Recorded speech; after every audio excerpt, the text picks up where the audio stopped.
Ethan Cole had exactly 12 minutes before Lucas's daycare closed. 12 minutes to drop off his final delivery and escape the late fee he couldn't afford. He barely glanced at the mansion's marble entrance as he jogged up the steps, package tucked under one arm. Just another delivery. Just another faceless door in a neighborhood where people like him only existed to serve. Then he stepped into the foyer, and his entire world shattered. Hanging above the fireplace in a gilded frame was a portrait so familiar it knocked the breath from his lungs. The woman smiling down at him was his wife, his dead wife. Before we dive into this incredible story, I'd love to know how far it travels. Drop a comment with your city so I can see where you're watching from. Now, let's begin. The package slipped from Ethan's hands and hit the marble floor with a dull thud that echoed through the cavernous foyer. He didn't notice. His eyes were locked on the portrait, his vision tunneling until nothing existed except that face. Those eyes he'd watched close for the last time 3 years ago. That smile he'd memorized from 1,000 photographs. The slight tilt of her head she always did when she was genuinely happy. "Excuse me." The voice came from somewhere distant, sharp and authoritative. "You can't just walk in here." Ethan's legs moved on autopilot, carrying him closer to the fireplace. The portrait was massive, easily 6 feet tall, professionally painted in oils that captured every detail with heartbreaking accuracy. The woman wore an elegant evening gown he'd never seen, her dark hair swept up in a style she'd never worn around him, but it was her. Every freckle, every curve of her jawline, the exact shade of her hazel eyes. "Sir, I'm speaking to you." Footsteps clicked rapidly across the marble. "Security!" "That's my wife." Ethan's voice came out strangled, barely above a whisper. That's Sarah." A hand gripped his shoulder, trying to turn him away. Ethan shrugged it off without looking, stepping even closer to the portrait. A small brass plate was mounted on the frame's lower edge. He read the engraving 3 times before the words made sense. "Clara Hart, beloved sister, forever." "Missed your wife?" The sharp voice was right beside him now, edged with something between anger and disbelief. "That's not possible. That's my sister." Ethan finally tore his gaze from the portrait to look at the woman beside him. She was tall, probably in her early 40s, dressed in an impeccably tailored black suit that screamed wealth and power. Her dark hair was pulled into a severe bun, her makeup flawless, her posture rigid with the kind of confidence that came from never being told no. But her eyes, they were the same hazel as the woman in the portrait, the same hazel as Sarah's. "I buried her 3 years ago." Ethan's hands were shaking. He pressed them against his thighs, trying to steady himself. "Her name was Sarah Cole. She was my wife. We were married for 4 years before the accident." The woman's face had gone pale beneath her foundation. "That's impossible. Clara disappeared 13 years ago. She was 22. The family hired investigators, but she vanished completely." Her voice cracked slightly on the last word. "No trace, no contact, nothing." "I don't know anything about that." Ethan gestured helplessly at the portrait. "I only know that's my wife's face. Her exact face. And you're saying her name was Clara Hart?" Her name is Clara Hart." The woman's composure was fracturing, her perfect posture beginning to slouch. "She's not dead. She can't be. We've been searching. I have her death certificate." The words felt like broken glass in Ethan's throat. "I have photographs. I have a 6-year-old son who looks exactly like her. And I have her grave." The woman swayed slightly, one hand reaching out to grip the mantel for support. "A son?" "Lucas." Ethan pulled out his phone with trembling fingers, swiping to his lock screen photo. He just turned 6 last month.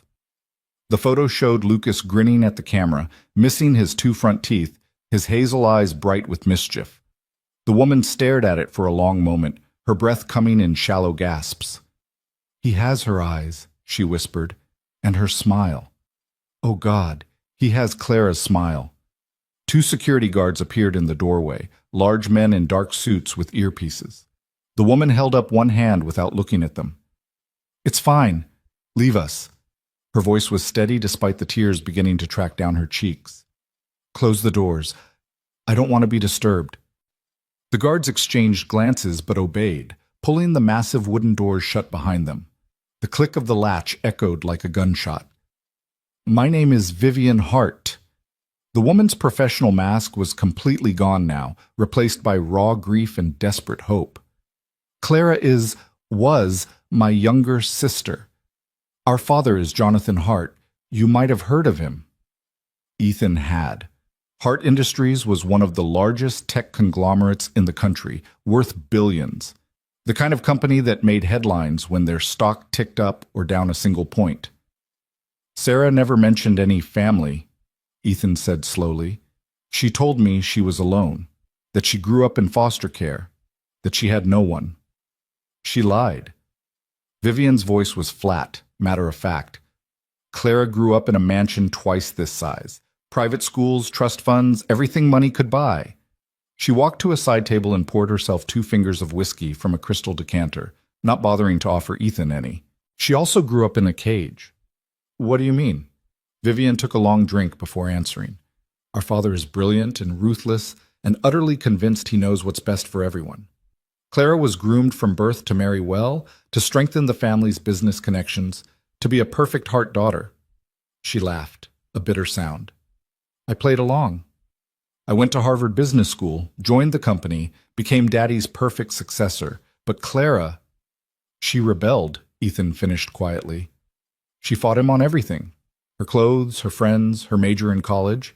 She wanted to study art history. Father wanted her in business or law. Vivian refilled her glass. The final straw was when she turned down a marriage arrangement with the son of one of Father's business partners.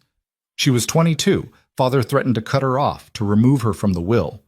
Clara said fine. She walked out during a family dinner and never came back. Ethan's mind was reeling, trying to reconcile the Sarah he'd known with this Clara person. The Sarah I met was working as a waitress. She lived in a tiny apartment with 3 roommates. She told me she'd been on her own since 18. When did you meet her? 8 years ago. I was working nights as a janitor at the university while taking classes during the day. She waitressed at this diner near campus. A ghost of a smile crossed Ethan's face despite everything. I came in every Thursday after my shift, always ordered the same thing, coffee and pie. She finally asked me if I was ever going to order real food. Vivian was watching him with an intensity that made Ethan uncomfortable. What was she like? With you, I mean. Happy. The word came without thought. She laughed all the time. She was terrible at cooking, but kept trying anyway. She loved old movies and used bookstores and this terrible cheap wine she insisted was sophisticated. Ethan's throat tightened. She made me feel like I was worth something, like being a delivery driver supporting a kid wasn't something to be ashamed of. You have a son together, Vivian said softly. Lucas. Yeah. Ethan pulled up more photos, unable to help himself. He's smart, really smart. His teacher says he's reading 2 grades above his level, and he's kind, you know. The other day I picked him up from daycare, and he'd given his snack to another kid who forgot theirs. Vivian took the phone carefully, as if it might shatter. She scrolled through the photos slowly. Lucas at the park, Lucas covered in paint at an art class, Lucas asleep on the couch with a book open on his chest. He looks so much like her, she breathed. The same concentration face when he's reading. Claire used to look exactly like that when she was absorbed in something. Sarah did that too. Ethan remembered countless evenings watching her curl up with a book, completely lost to the world. I used to joke that I could set off fireworks and she wouldn't notice. Claire was the same way. Vivian's hand trembled slightly as she handed back the phone. This doesn't make sense. Why would she tell you she had no family? Why disappear so completely? I don't know. Ethan ran a hand through his hair, exhaustion and confusion weighing on him like physical things. But I need to pick up Lucas in. He checked his watch and swore. I'm already late. The daycare charges $1 a minute after 6. I'll pay for it. The words came out rushed. Please, I need to understand this. Can you come back? Tomorrow? Bring Lucas if you want. I promise, I just want to talk. Ethan studied her face, seeing the desperate plea beneath the commanding exterior. This was a woman who was used to getting what she wanted through authority and money, now reduced to begging a delivery driver for answers about her lost sister. "I need proof," he said finally, "that you're really her sister, that this isn't some kind of mistake or—" He trailed off, not sure what other explanation there could be. "I can show you everything." Vivian was already moving toward a door at the back of the room. "Photo albums, family records, Clara's old room. We kept it exactly the way she left it. But if you need something more concrete, DNA test." The words came out harder than Ethan intended. "Between you and Lucas, if you're really his aunt, it'll show up." Vivian stopped, her back to him. For a long moment she didn't move. Then her shoulders straightened. "Yes? Of course, that's very reasonable." "I'm not trying to be an asshole." Ethan picked up his dropped package, its contents probably broken. "But my son's welfare is the only thing that matters. If there's even a chance this is some kind of scam—" "It's not." Vivian turned, and the naked pain on her face made Ethan take a step back. "I've spent 13 years searching for my sister. 13 years of private investigators and false leads and sleepless nights. Do you have any idea what it's like to lose someone without knowing if they're alive or dead? To wonder every single day if this is the day you'll find them?" "Yeah," Ethan said quietly. "I do. Because I found her, and then I lost her, and I've spent the last 3 years learning how to breathe through it for my son's sake." They stared at each other, two people united by loving the same woman, separated by everything else. "Tomorrow," Vivian said finally. "I'll arrange for a private testing facility, completely confidential. You'll have the results in 48 hours. "Okay." Ethan headed for the door, then paused. "If this is real, if you really are Lucas's aunt, what do you want?" "I don't know." Vivian's voice was barely audible. I just want to know what happened to my sister, why she left, why she never came back." She looked up at the portrait, her expression crumbling. "And I want to know my nephew, if you'll let me." Ethan didn't answer. He couldn't. The possibility of this woman being family, of Lucas having a connection to his mother beyond photographs and stories, was too enormous to process. He left without another word, his mind spinning as he jogged back to his delivery van. The drive to Lucas's daycare passed in a blur. Ethan paid the $47 late fee without complaint, earning a disapproving look from the daycare director that he barely registered. Lucas came running out with his Spider-Man backpack, his face lighting up the way it always did when he saw his dad. "Daddy, guess what we did today?" "What'd you do, buddy?" Ethan helped him into his booster seat, forcing his hands to steady as he buckled the straps. "We made family trees. Miss Sarah said we should draw everyone who loves us. I drew you and Grandma and Grandpa and Mommy in heaven and Mr. Jenkins next door who gives me cookies." Lucas held up his artwork proudly, a stick figure tree with various people drawn in the branches. "Miss Sarah said family isn't just blood, it's people who care about you." Ethan stared at the drawing, his throat tight. "That's beautiful, Lucas. Really beautiful." "Can we get McDonald's for dinner, please?" Yeah, we can do that." They drove through the golden arches, Lucas chattering about his day while Ethan's mind kept returning to that portrait, to Vivian's haunted eyes, to the impossible possibility that Sarah had been someone else entirely. That night, after Lucas was in bed, Ethan pulled out the box he kept in the back of his closet. Sarah's box. He'd been through it 100 times, but he looked through everything again with new eyes. Her driver's license said Sarah Marie Cole, showed an address in Portland before she'd met him. But Ethan had never thought to verify it, never had any reason to doubt her. Why would he? Their marriage certificate, her death certificate from the accident, a drunk driver running a red light.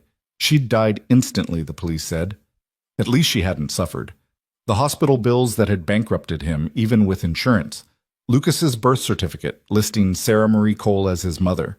But there were no photos of her before they'd met. No yearbooks, no childhood pictures, no mementos from before Portland. At the time, Ethan had accepted her explanation that she'd left everything behind when she aged out of foster care, wanted a fresh start. Now he wondered what else he'd accepted without question. He found her journal in the bottom of the box, the leather-bound book she'd kept tucked in her nightstand. Ethan had read it once, right after she died, torturing himself with her final entries. He'd put it away and never looked at it again, the pain too fresh. Now he opened it to a random page, hands shaking. January 15th. Ethan asked about my family again today. I hate lying to him. Lying too. I hate that every story about my childhood is fabricated, that every answer is carefully constructed to hide the truth. But how do I tell him that I'm not the person he thinks I am? That the woman he loves is a ghost, a construct, someone I created to escape? He wouldn't understand. He'd think I was using him, or crazy, or worse. And maybe I am using him, using this simple, beautiful life as a shield against the world I left behind. But God, I love him. I love him so much it terrifies me. What started as escape has become everything. I think about telling him the truth every day. Every time he looks at me with those honest eyes, so certain that what we have is real and simple and good. But the truth would ruin everything. The hearts don't let go. Father would find us, would tear this life apart, would probably try to take Ethan from me through sheer legal force. So I lie. And I hope that one day it won't feel like betrayal. Ethan's hands were shaking so badly he had to set the journal down. He flipped through more pages, finding similar entries scattered throughout, references to the life I left, the truth he doesn't know, the family that wants me back. Near the end, dated 2 weeks before her death, one final entry. If something happens to me, and I know that's morbid to think about, but I can't shake this feeling lately, I need Ethan to know that everything between us was real. The love was real. Lucas is the most real thing I've ever done. I've left instructions with the lawyer in Seattle. If I die, he's supposed to give Ethan a letter explaining everything. My real name, where I came from, why I left. I should have told him myself 1,000 times, but I was a coward. I wanted this perfect life too badly to risk it with the truth. I hope he can forgive me. I hope Lucas never has to know his mother was a liar. And I hope that someday, when enough time has passed, Ethan finds someone new. Someone honest. Someone who deserves him and Lucas. He's so good. They both are. And I've spent 7 years lying to the best people I've ever known. Ethan read the entry 3 times, each word hitting like a physical blow. A lawyer in Seattle. Instructions. A letter explaining everything. But Ethan had never received any letter. In the chaos after the accident, the hospital, the funeral, caring for a devastated 3-year-old, no lawyer had ever contacted him. He grabbed his laptop and started searching. Seattle lawyers, Sarah Cole. Anything that might lead to this mysterious letter. After 2 hours, he had nothing but eye strain and a growing headache. His phone buzzed. Unknown number. Hello? Mr. Cole? This is Vivian Hart. I apologize for calling so late, but I wanted to let you know I've arranged the DNA test for tomorrow at 11 a.m. The facility is called Gene Tech Labs on Riverside Drive. Everything's been handled. You just need to bring Lucas. They'll do a simple cheek swab. That was fast. I'm motivated. A pause. I also wanted to apologize for earlier. I know this is overwhelming. Whatever happens, whatever the results say, I won't intrude on your life if you don't want me to. Ethan thought about the journal entry, about Sarah's desperate need to hide from her family. Did she have a reason to be afraid of you, of your family? Silence stretched on the line.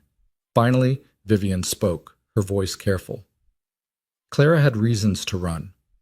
Our father can be, controlling, demanding. He saw his children as extensions of the Hart legacy rather than people. Another pause. But I never wanted to hurt her. I loved my sister. I still do. I just wanted her to be happy, even if that meant defying father. But you stayed. Ethan wasn't sure why he was pushing, but something in him needed to understand. You played along with your father's plans while she ran away. Yes. The word was heavy with old guilt. I was the dutiful daughter, the one who colored inside the lines, and I've spent 13 years wondering if that choice cost me my sister. Her voice broke slightly. If I'd been braver, stood up to father more, maybe Clara would have felt like she could stay. Maybe she wouldn't have had to erase herself to be free. Ethan closed his eyes, thinking of Sarah, Clara, creating an entire false identity just to escape her family's control. I found her journal. She wrote about leaving instructions with a lawyer, but I never received anything. What kind of instructions? A letter explaining everything. Her real identity, why she left. She wanted me to know the truth if anything happened to her. Ethan's grip tightened on the phone. Do you know anything about a lawyer in Seattle? No, but I can find out. What was the firm's name? She didn't write it down, just said the lawyer in Seattle. I'll have my people search. If Clara set something up, there'll be a record somewhere. Vivian's voice shifted, becoming harder, more focused. This letter, did she say what else it contained? No, just that it would explain everything. I need to see that journal. No. The word came out sharp. It's private. It's all I have left of her. Mr. Cole, Ethan, please, if there are clues about why Clara left, about what she was afraid of, I need to know. Not for me, but for Lucas. If there are threats, there are no threats. She died in a car accident 3 years ago. Are you certain? Vivian's question hung in the air like poison. Are you absolutely certain it was just an accident? Ethan's blood went cold. What are you saying? I'm saying that the Hart family has enemies, business rivals, people who would love to leverage our vulnerabilities. If someone knew Clara had a son, if they thought they could use Lucas, stop. Ethan was on his feet, pacing his small living room. You're talking about conspiracy theories. Sarah died because some drunk asshole ran a red light. The police investigated. There was no foul play. Probably you're right. Vivian didn't sound convinced. But I'd like to verify that. With your permission, I'd like to have my security team review the accident report, just to be thorough. Your security team. I employ the best in the industry. If there's anything suspicious, they'll find it. And if there's nothing, then you'll have peace of mind. Ethan wanted to say no, to tell this woman to stay out of his life, to protect Lucas from whatever complicated mess Sarah had been running from. But doubt had taken root, small and poisonous. Fine, but I want copies of whatever they find. And if you try to use any of this to take Lucas, I would never. Vivian's voice was fierce. He's my sister's son. I want to protect him, not hurt him. Tomorrow at 11, Ethan said, and hung up. He spent the rest of the night staring at Sarah's journal, reading and rereading her entries, trying to find the woman he'd married in these confessions of lies and fear. The Sarah he'd known had been open, warm, present. This Clara person seemed haunted, always looking over her shoulder. Which version had been real?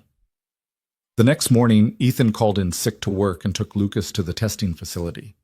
GeneTech Labs was in a nondescript office building, the kind of place that could house anything from accountants to dentists. Vivian was already there, dressed in another perfect suit, her hair immaculate despite the early hour.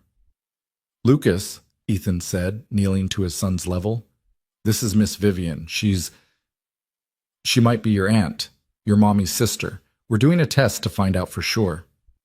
Lucas studied Vivian with the solemn curiosity of a 6-year-old. You look like Mommy, in the pictures. Vivian's composure cracked. She blinked rapidly, fighting tears. Do I? Yeah, you have the same eyes. Daddy says I have Mommy's eyes, too. You do. Vivian knelt down as well, making herself Lucas's height. They're beautiful. The test took 15 minutes. A cheerful technician swabbed Lucas's cheek while explaining she was collecting cells that tell us about your family tree, then did the same for Vivian. The whole thing was painless and quick, and Lucas got a lollipop afterward. Results in 48 hours, the technician promised. We'll email them to both addresses you provided. Outside, Vivian hesitated. Would it be all right if I bought Lucas breakfast? There's a good diner a few blocks from here. Ethan's instinct was to refuse, to get Lucas away from this woman and the complicated history she represented. But Lucas was looking up at Vivian with curiosity and something that might have been hope, and Ethan couldn't bring himself to say no. Okay, just breakfast. The diner was exactly the kind of place Sarah would have loved. Vinyl booths, laminated menus, a pie case by the register. Lucas ordered chocolate chip pancakes and orange juice. Vivian ordered coffee and nothing else, too nervous to eat. So you're really my maybe aunt? Lucas asked around a mouthful of pancake. Lucas, don't talk with your mouth full, Ethan said automatically. Lucas swallowed. Sorry, but are you? I might be. Vivian's hands wrapped around her coffee cup like she needed the warmth. I had a sister named Clara who looked exactly like your mommy. She went away a long time ago, and I've been trying to find her. Mommy's in heaven, Lucas said matter-of-factly. She died when I was 3. I don't remember her much, but Daddy shows me pictures and tells me stories. What kind of stories? Lucas launched into his favorite tale, about the time Sarah had tried to make spaghetti and somehow set off the smoke alarm, and they'd had to evacuate the apartment building, and she'd been so embarrassed she'd bought pizza for all the neighbors to apologize. Vivian listened with rapt attention, laughing in all the right places. Her eyes bright with tears, she kept blinking back. She sounds wonderful, Vivian said when Lucas finished.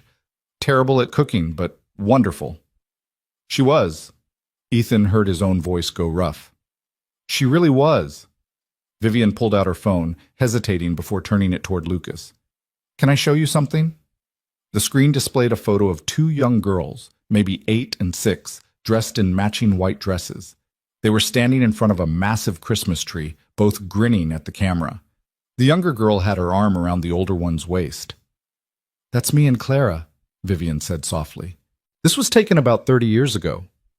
Lucas studied the photo carefully. The little one looks like Mommy. She was Mommy, Ethan said, his chest tight, because there was no denying it now. Same smile, same eyes, same way of tilting her head just slightly. At least, she might have been. I have more pictures, Vivian said, at my house. Albums full of them. If you want to see... Yes! Lucas bounced in his seat. Can we go see, Daddy, please? Ethan wanted to say no. Wanted to take Lucas home, back to their small, safe life where the past stayed buried and complications didn't exist. But he looked at his son's eager face and knew he couldn't deny him this. The chance to see his mother as a child, to understand where half of him came from. Okay, he said quietly. But just for a little while. Vivian's mansion looked even more imposing in daylight. Lucas's eyes went wide as they drove through the gates and up the long driveway. You live here? By yourself? I do now. I do. Vivian led them inside, through the marble foyer where Ethan had first seen the portrait. In the daylight, it was even more striking, more real. I used to live with my parents, but they both passed away. Father had a heart attack 5 years ago. Mother died 2 years later. I'm sorry, Ethan said automatically. Don't be. We weren't close. Vivian's voice was matter-of-fact. Father died still angry that Clara had defied him. Mother died still hoping she'd come home. She paused, her hand on a doorframe. I'm the only one left now. Or I was, until yesterday. She led them to a sitting room lined with bookshelves. Several leather-bound albums sat on a coffee table, clearly prepared in advance. Vivian sat down and opened the first one, Lucas immediately climbing up beside her. This is Clara, when she was a baby, Vivian said, pointing to a photo of a wrinkled infant in an elaborate christening gown. She was born in this house, in the master bedroom upstairs. Father insisted, said hearts were born at home, not in hospitals. Lucas giggled. She looks funny. All babies look funny. Vivian turned the page, revealing more photos. Clara learning to walk, Clara covered in birthday cake, Clara in a frilly dress looking mutinous. She hated wearing fancy clothes. Mother was always trying to put her in ruffles and bows, and Clara was always finding ways to get them dirty. Mommy didn't like fancy clothes either, Lucas said. She wore jeans and t-shirts mostly. Did she? Vivian's smile was sad. That sounds like Clara. They went through 3 albums, Vivian narrating each photo while Lucas asked questions, and Ethan watched, his heart breaking and reforming with every page. This was Sarah's childhood, the life she'd never spoken about, rendered in glossy photographs, and Vivian's careful memories. There were pictures of family vacations to exotic locations, of Christmas mornings in front of trees that probably cost more than Ethan made in a year, of birthday parties with hired entertainers and custom cakes. But there were also photos that told another story. Clara sitting alone in a corner at a party, looking miserable. Clara with tear-stained cheeks after some childhood upset. Clara glaring at the camera, rebellious even at 8. She was never happy, Vivian said quietly when they reached the teenage years. I thought it was just adolescence at first. Every teenager rebels, right? But it wasn't that. Clara felt trapped, like she was being molded into someone she wasn't. One photo showed Clara at what must have been her high school graduation, standing stiffly between her parents in her cap and gown. Her smile didn't reach her eyes. "I remember this day," Vivian said. "Father gave a speech about how proud he was, how Clara would go to Harvard like I had, how she'd join the family business and make the Hart name even greater." She touched the photo gently. "Clara left the party early. I found her crying in her room later. She said she felt like she was drowning." "What did you do?" Ethan asked. "I told her it would get better, that Father would ease up once she was in college, that she'd have more freedom." Vivian's voice was thick with regret. "I was wrong. He got worse, started introducing her to suitable young men from other wealthy families, planned her entire future without asking what she wanted." She turned to the last page in the album, a family photo, formal and posed. Clara was 22, beautiful and polished and utterly miserable. This was taken 2 weeks before she disappeared. Father's 60th birthday party, 500 guests, champagne, a 12-piece orchestra. Clara wore the dress Father picked out, danced with the men he chose, smiled for all the right photographs. And then she went upstairs, packed a single bag, and walked out the front door. "And you never saw her again?" Lucas's voice was small. "Never. We searched everywhere, hired investigators, put up missing person reports, checked hospitals and morgues." Vivian closed the album carefully. "Nothing. It was like she'd ceased to exist." But she didn't cease to exist. Ethan's throat was tight. She was in Portland, working as a waitress, building a life. "A life where she could be happy," Vivian said. "A life where she could choose who to love and how to live and what to dream about." She looked at Lucas. "A life where she could have you." Lucas was quiet for a moment, processing. Then, "I'm glad she chose that life. Because otherwise I wouldn't be here, and Daddy wouldn't have met Mommy, and we wouldn't have been a family even for a little while." Ethan pulled his son close, pressing his face into Lucas's hair to hide the tears he couldn't stop. Vivian stood abruptly and walked to the window, her shoulders shaking. They stayed like that for a long moment, 3 people bound by loss and love for the same woman, until Lucas broke the silence with a very practical question. "Can we see Mommy's room?" Vivian showed them upstairs to a bedroom that had been preserved like a shrine. The walls were painted a soft lavender, covered in posters of bands from the early 2000s and prints of famous paintings. A bookshelf overflowed with novels and art books. The desk still had pens scattered across it, a dried-out coffee mug, a stack of college brochures for art history programs. "We kept it exactly as she left it," Vivian said, "just in case she came back." Lucas explored with the fearless curiosity of a child, picking up books, examining the posters, opening the closet to find clothes from 13 years ago. Ethan stood frozen in the doorway, overwhelmed by this glimpse into Sarah's, Clara's, past. "There's something else," Vivian said quietly. "Something I found while going through her things again last night." She went to the desk and pulled out a small leather journal from a locked drawer. Clara kept a diary. "I never read it before. It felt like an invasion of privacy. But after meeting you, I thought—" She held it out to Ethan. "I thought you should see it." Ethan took the journal with shaking hands. The leather was soft with age, the pages yellowed. He opened to a random entry, dated about a year before Clara disappeared. "Father informed me today that I'll be attending the Westbrook Foundation Gala as Richard Pemberton's date." Not asked. Informed. As if I'm a chess piece to be moved around his board, a pretty asset to be deployed for business advantages. I'm so tired of being a Hart. Tired of the weight of the name, the expectations, the absolute certainty that my life is not my own. Vivian tries to understand, but she doesn't. She thrives in this world. She likes the power, the influence, the way doors open when she walks into a room. I just want to be nobody. A regular person with a regular life, making regular choices about regular things. Is that so impossible? Ethan flipped through more entries, each one painting a picture of a woman desperately trying to escape. Then, near the end, the tone shifted. "I've made my decision. I'm leaving." Not in anger this time, not as a tantrum or a statement, I'm leaving for good. I've been planning for months. I have money saved, cash that father can't trace. I have a new identity prepared, documents that will let me start over. I'm going somewhere he'll never think to look, somewhere far from the hard empire. I'm scared, terrified actually, but I'd rather be terrified and free than safe and suffocating. I wish I could tell Vivian. She'd be hurt that I didn't say goodbye, that I'm leaving her alone to deal with father.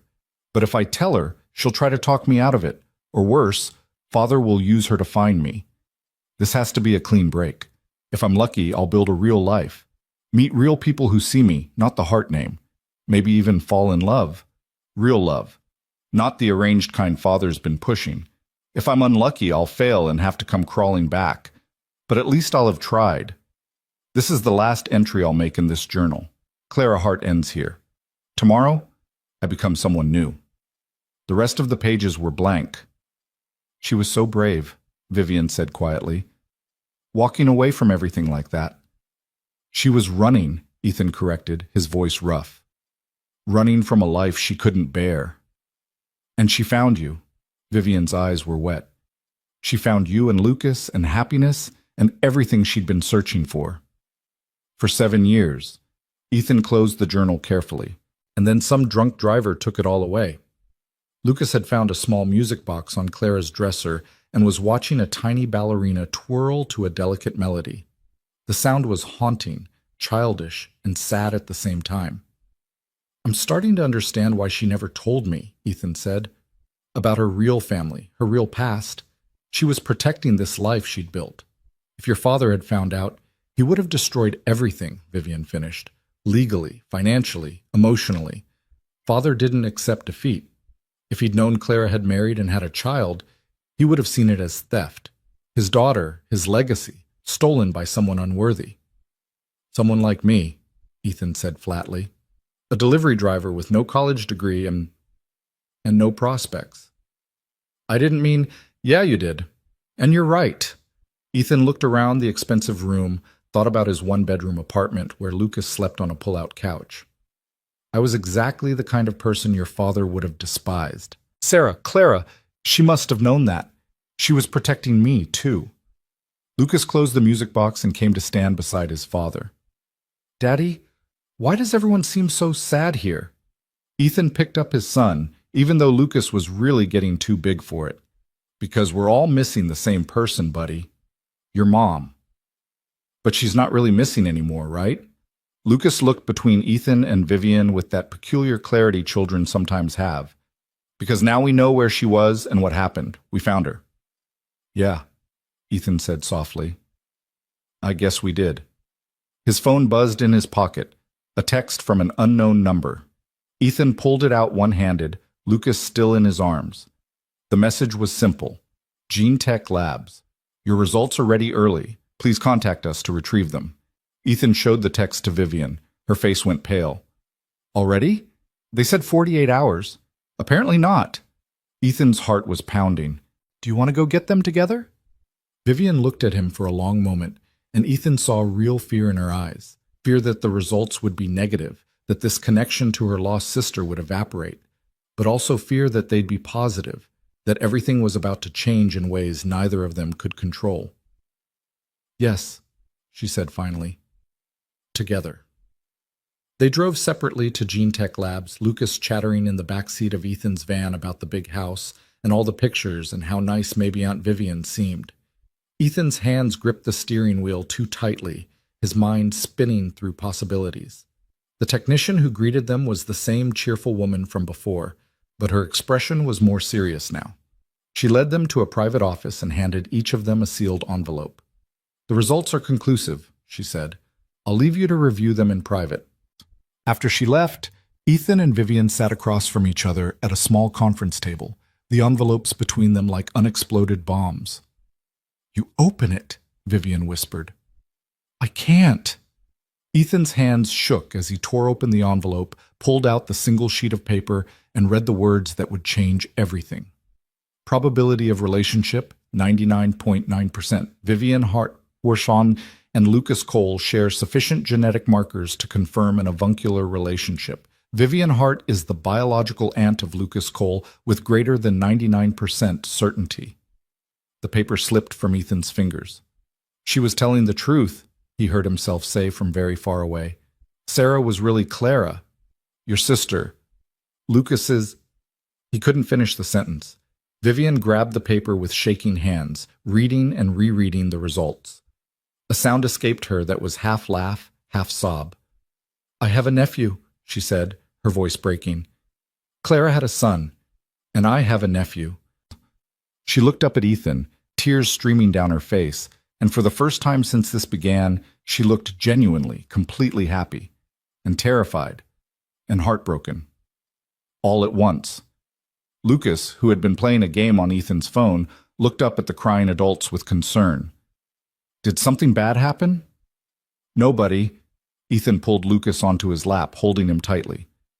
Something complicated happened, but not bad. Miss Vivian is definitely my aunt? Yeah. Ethan's voice was hoarse. She's definitely your aunt. Cool. Lucas grinned at Vivian. Does this mean I can come see the big house again? And look at more pictures of Mommy when she was little? Vivian pressed both hands to her mouth, nodding frantically, unable to speak through her tears. And just like that, their lives changed. The truth was out, confirmed by science, undeniable and permanent. Sarah Cole had been Clara Hart. Lucas Cole was the nephew of a billionaire. And Ethan's small, carefully protected life had just become infinitely more complicated. The drive back to Ethan's apartment felt surreal, like moving through water. Lucas had fallen asleep in his booster seat, the DNA results clutched in Ethan's jacket pocket like a ticking bomb. His phone had been buzzing non-stop. 3 calls from Vivian, 2 text messages he hadn't opened, and a voicemail he wasn't ready to listen to. He carried Lucas inside, grateful his son was light enough to manage the 3 flights of stairs without waking him. The apartment felt smaller than usual, shabbier. The peeling paint and worn carpet suddenly glaring in contrast to Vivian's marble mansion. Ethan laid Lucas on the pull-out couch, pulled the blanket up to his chin, and stood there watching his son sleep, trying to process what had just happened. His wife had been someone else. Someone rich, someone powerful, someone who'd literally erased herself to escape. And now her sister, Lucas's aunt, was back in their lives with all the money and influence Sarah had run from. Ethan's phone buzzed again. This time he answered. I'm sorry for calling so much. Vivian's voice was steadier than it had been at the lab, but still fragile around the edges. I need to know what happens next, please. I don't know what happens next. Ethan moved to the kitchen, putting distance between himself and Lucas's sleeping form. This is all happening too fast. I understand. I do. But Ethan, Lucas is my nephew, my sister's son, the only family I have left. A pause, then quieter. Can I see him again? Soon?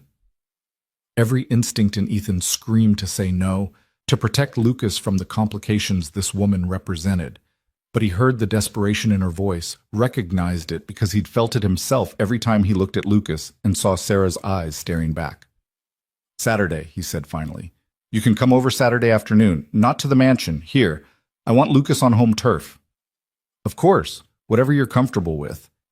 Relief flooded through the phone line. Thank you, Ethan, thank you. Don't thank me yet. We need to set some ground rules. Anything. Lucas comes first, always. If this gets too complicated or confusing for him, we stop. I don't care about DNA or family connections. His well-being is the only thing that matters. Agreed, completely.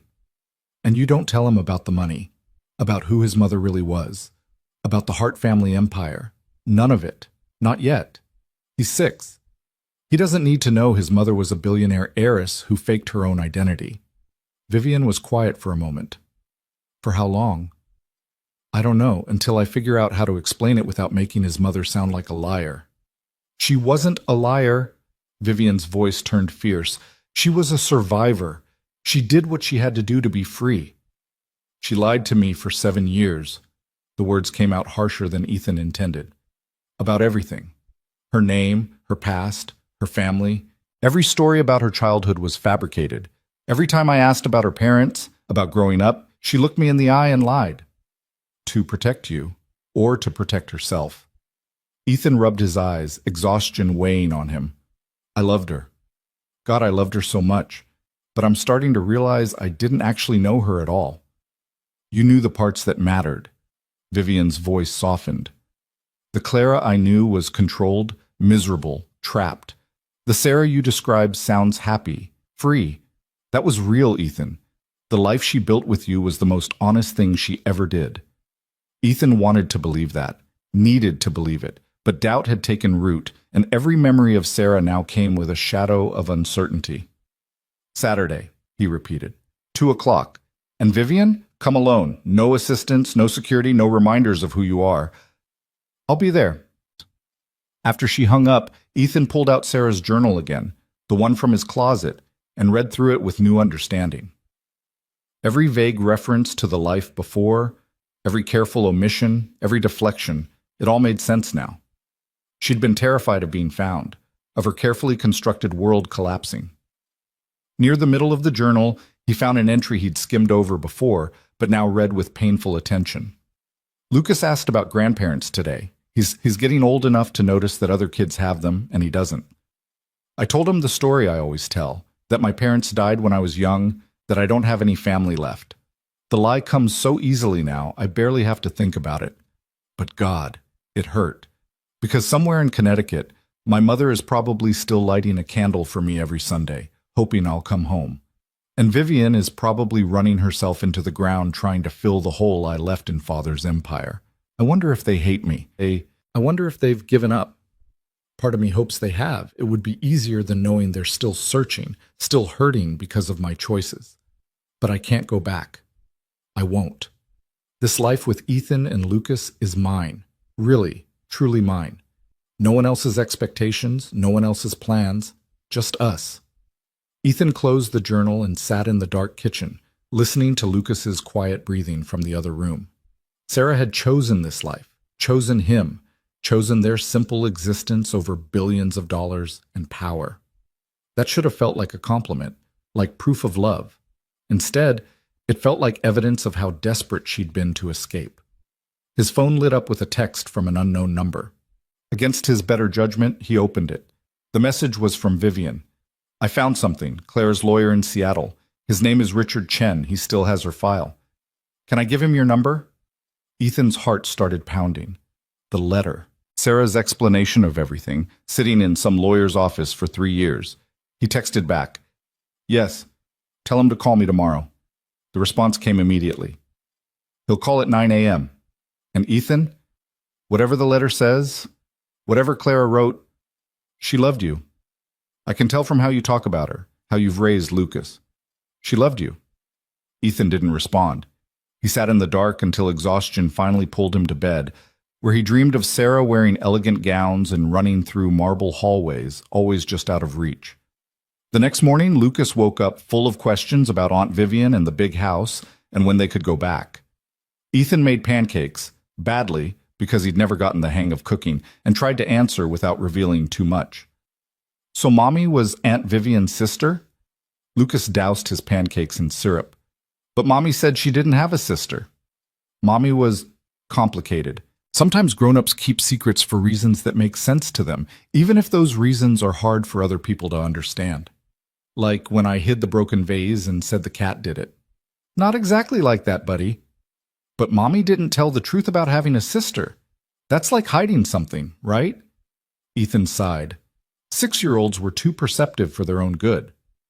Yeah, it's like hiding something, but Mommy had good reasons. She was trying to protect us. From what? From people who might have tried to change our family, to make us be something we're not. Lucas considered this while chewing his pancakes. Like when Tommy's parents got divorced and his dad wanted him to live in California, but Tommy wanted to stay here with his friends? Kind of like that. Your mom wanted to make sure we could all stay together and be happy. Oh. Lucas seemed satisfied with this explanation. Can Aunt Vivian come to my soccer game on Saturday? She's coming over Saturday afternoon, remember? After your game. But what if she wants to see me play soccer? I'm really good, Daddy. Coach says I have natural talent. I'll ask her. Ethan's phone rang, the screen showing a Seattle area code. His stomach dropped. Hey, buddy, can you go brush your teeth? I need to take this call. Lucas scampered off, still chattering about soccer. Ethan waited until he heard the bathroom door close before answering. Mr. Cole? This is Richard Chen. I'm calling about Sarah Cole. Or rather, Clara Hart. Vivian Hart contacted me last night and explained the situation. You have a letter for me. Ethan's voice came out flat. From before Sarah died. I do. Clara came to me about 4 years ago and set up what we call a dead man switch arrangement. In the event of her death, I was to send certain documents to you. Chen paused. The problem is I never received notification that she died. No death certificate was filed under the name Clara Hart, and I had no way of knowing she was using the name Sarah Cole. So the letter's just been sitting there for 3 years. Yes. I'm deeply sorry, Mr. Cole. If I'd known, what's in it? I haven't read it. Attorney-client privilege. But Clara was very specific in her instructions. The letter was to be delivered to you, along with access to a secure account she'd maintained and several legal documents. Ethan's head was spinning. What kind of account? A trust fund she'd set up. I don't have the details. That information is in the documents I'm supposed to provide. But I can tell you it was substantial. How substantial?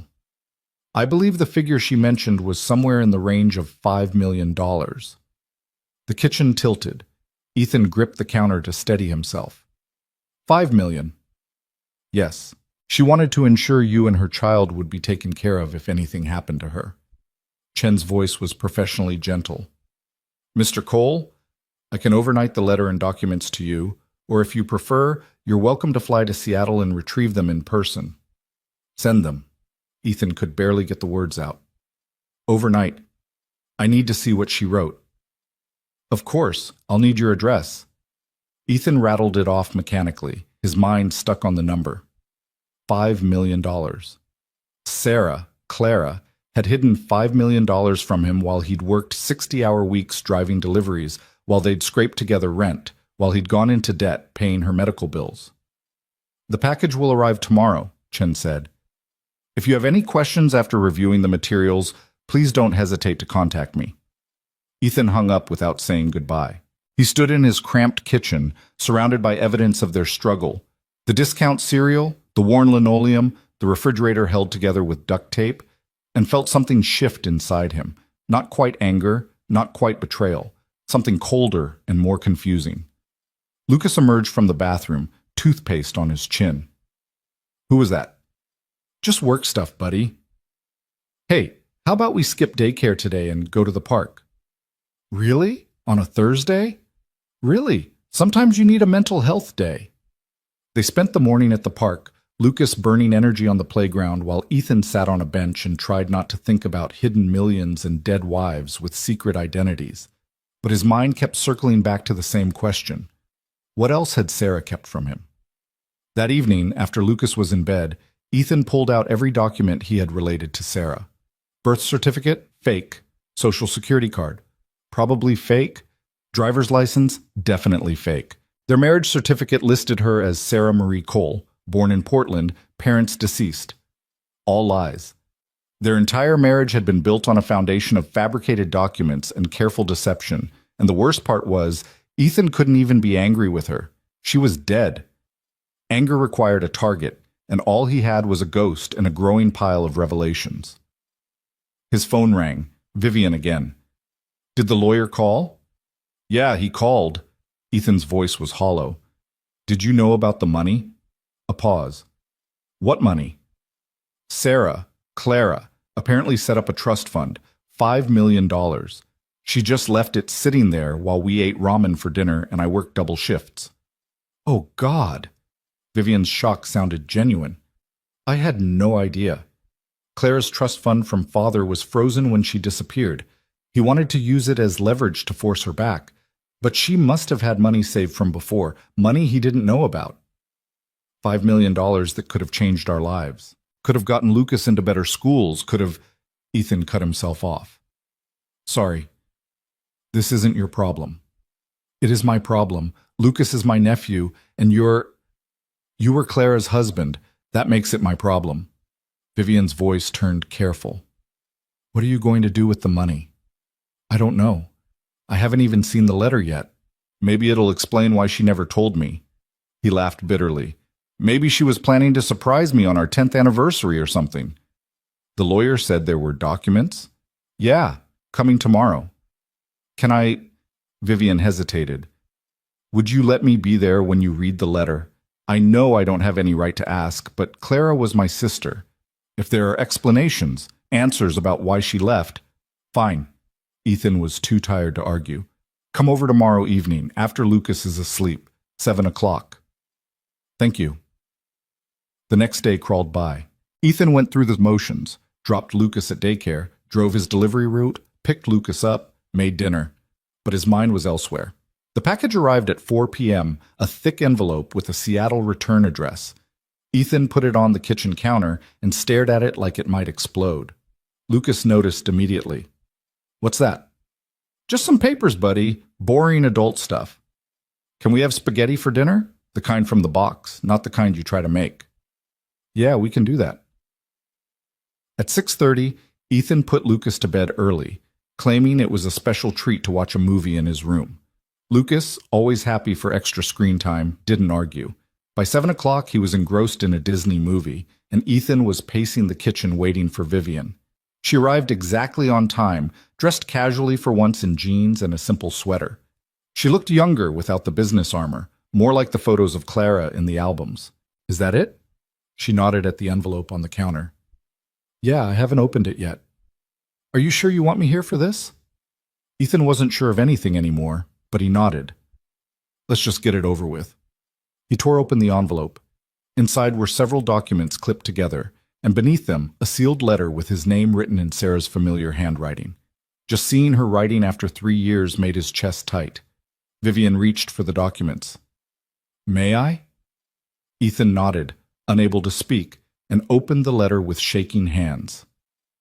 My dearest Ethan, if you're reading this, I'm gone.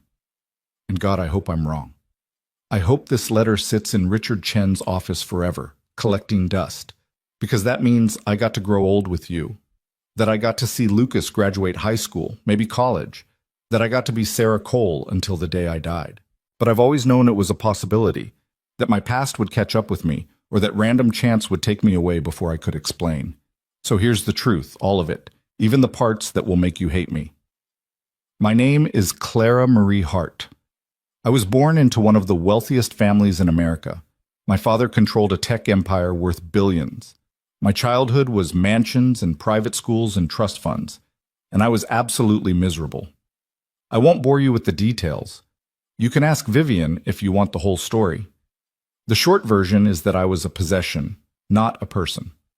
My father had my entire life planned out, from my career to my marriage to the number of children I was expected to have to continue the Hart legacy. When I turned 22, he tried to arrange my marriage to a man I'd met exactly 3 times. I said no. He said I didn't have a choice, so I left. I spent 6 months preparing. I saved cash, created fake documents, learned how to disappear. And then one night I walked out of a family dinner and never looked back. I became Sarah Cole, got a job waitressing, rented a room in a terrible apartment, and for the first time in my life, I was free. Then I met you. I should have told you the truth. God knows I tried 100 times, but I was terrified. Not of you, you're the best man I've ever known. I was terrified of losing what we had. Because if my father found out where I was, who I'd married, he would have destroyed us. Not physically, but legally, financially. He would have buried you in lawsuits, dug up every piece of your past, made your life hell just to punish me for defying him. So I lied. I lied about my name, my past, my family. I let you think I was nobody from nowhere. And I'm so sorry. But here's what wasn't a lie. I loved you. From that first Thursday when you ordered coffee and pie with such careful politeness, like you were afraid of taking up too much space in the world.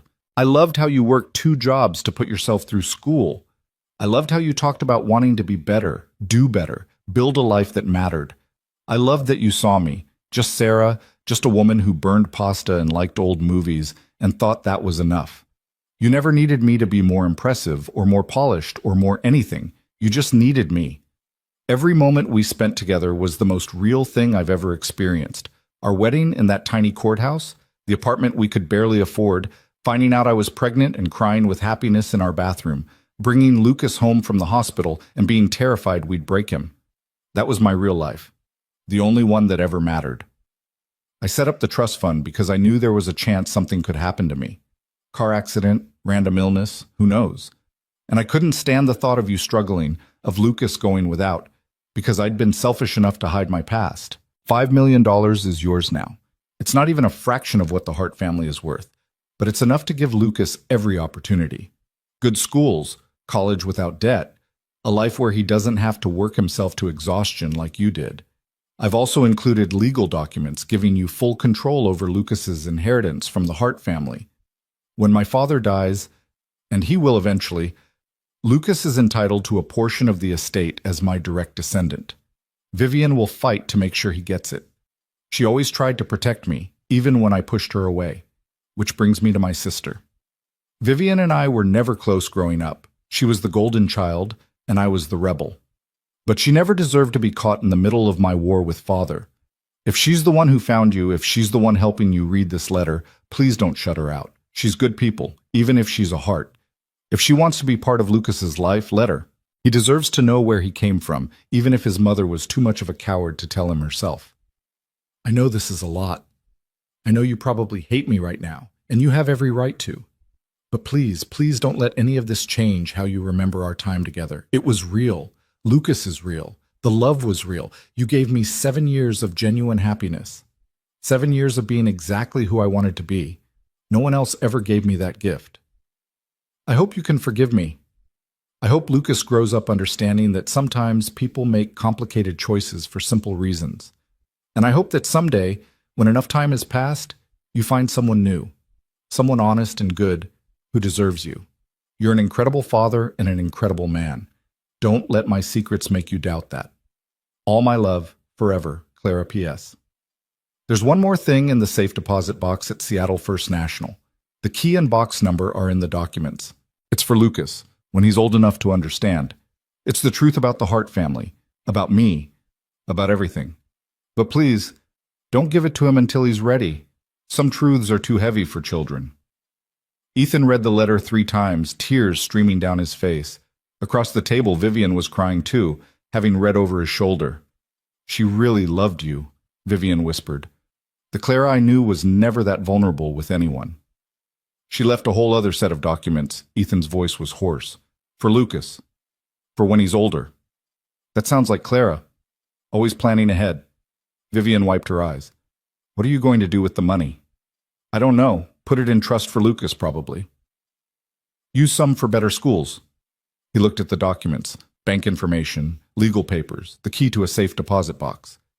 This doesn't change anything. She's still gone. The money doesn't bring her back. No, but it means she was thinking about you until the end, trying to take care of you even after she was gone. They sat in silence for a while, the weight of Clara's words settling over them like snow. Finally, Vivian spoke. The document she mentioned, Lucas's inheritance from the Hart estate. Our father died 5 years ago. Lucas is entitled to a significant portion. How significant? Tens of millions, maybe more, depending on how the company's valued. Vivian met his eyes. I've been holding it in trust, waiting to find Clara's heir. Now I have. Ethan's head spun. I don't want it. It's not about what you want. It's Lucas's birthright. Clara wanted him to have it. Lucas is 6. He doesn't need tens of millions of dollars. He needs stability and love and a normal childhood. He can have both. Vivian leaned forward.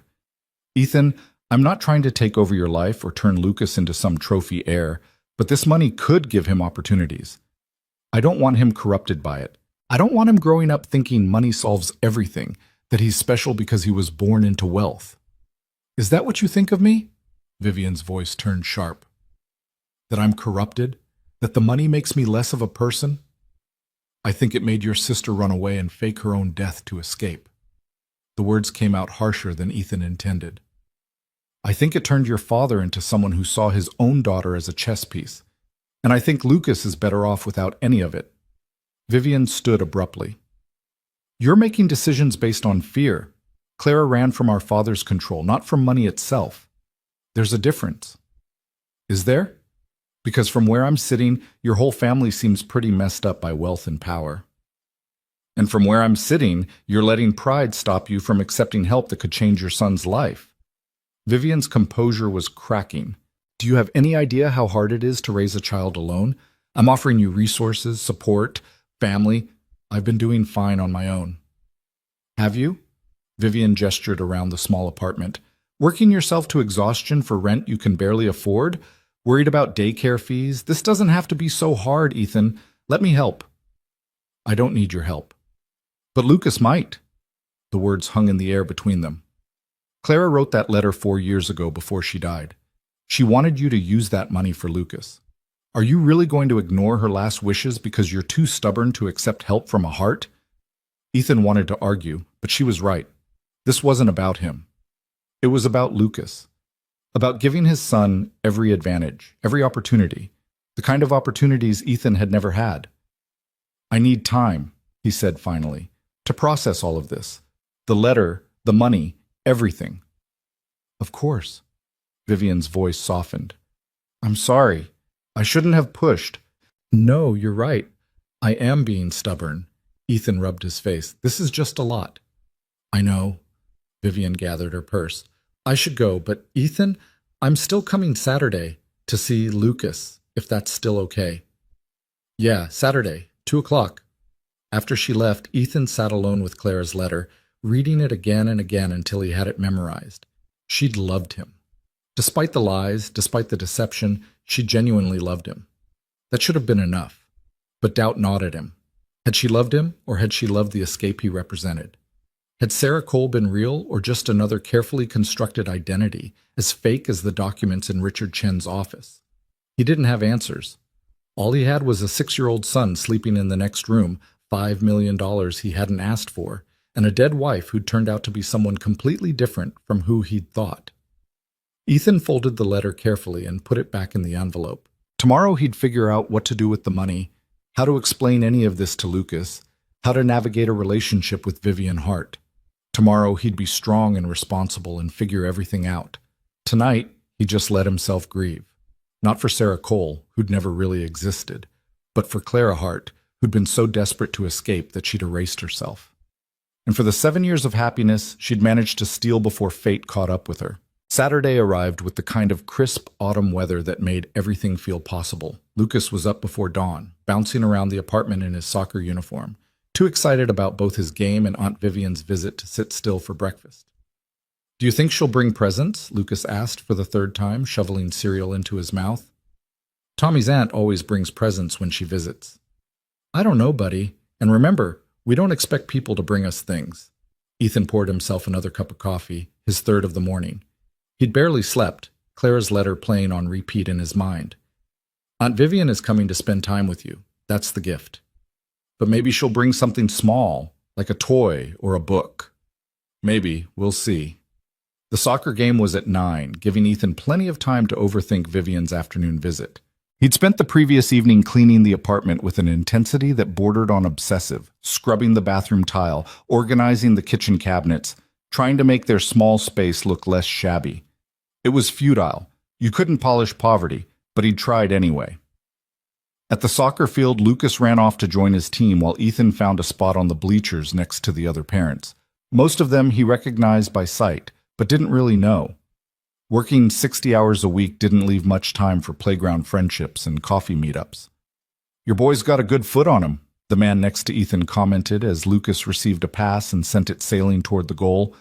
You played soccer growing up? Basketball, actually. His mom was the soccer player. The lie came automatically. Then Ethan caught himself. Sarah hadn't played soccer, but maybe Clara had. He didn't even know anymore. The game passed in a blur of running children and shouted encouragement. Lucas's team won 3-2, with Lucas scoring the final goal. He came running off the field, sweaty and grinning, throwing himself into Ethan's arms. Did you see, Daddy? Did you see my goal? I saw, buddy. You were amazing. Can we get ice cream to celebrate? After Aunt Vivian leaves, okay? We need to go home and get ready for her visit. Lucas's face fell slightly. Does she not like ice cream? I'm sure she does. But she's coming to see you, not go out for treats. Back at the apartment, Ethan managed to get Lucas through a shower and into clean clothes before the doorbell rang at precisely 2 o'clock. Vivian stood in the hallway holding a wrapped box and looking nervous, her designer jeans and cashmere sweater somehow still managing to look expensive despite the casual styling.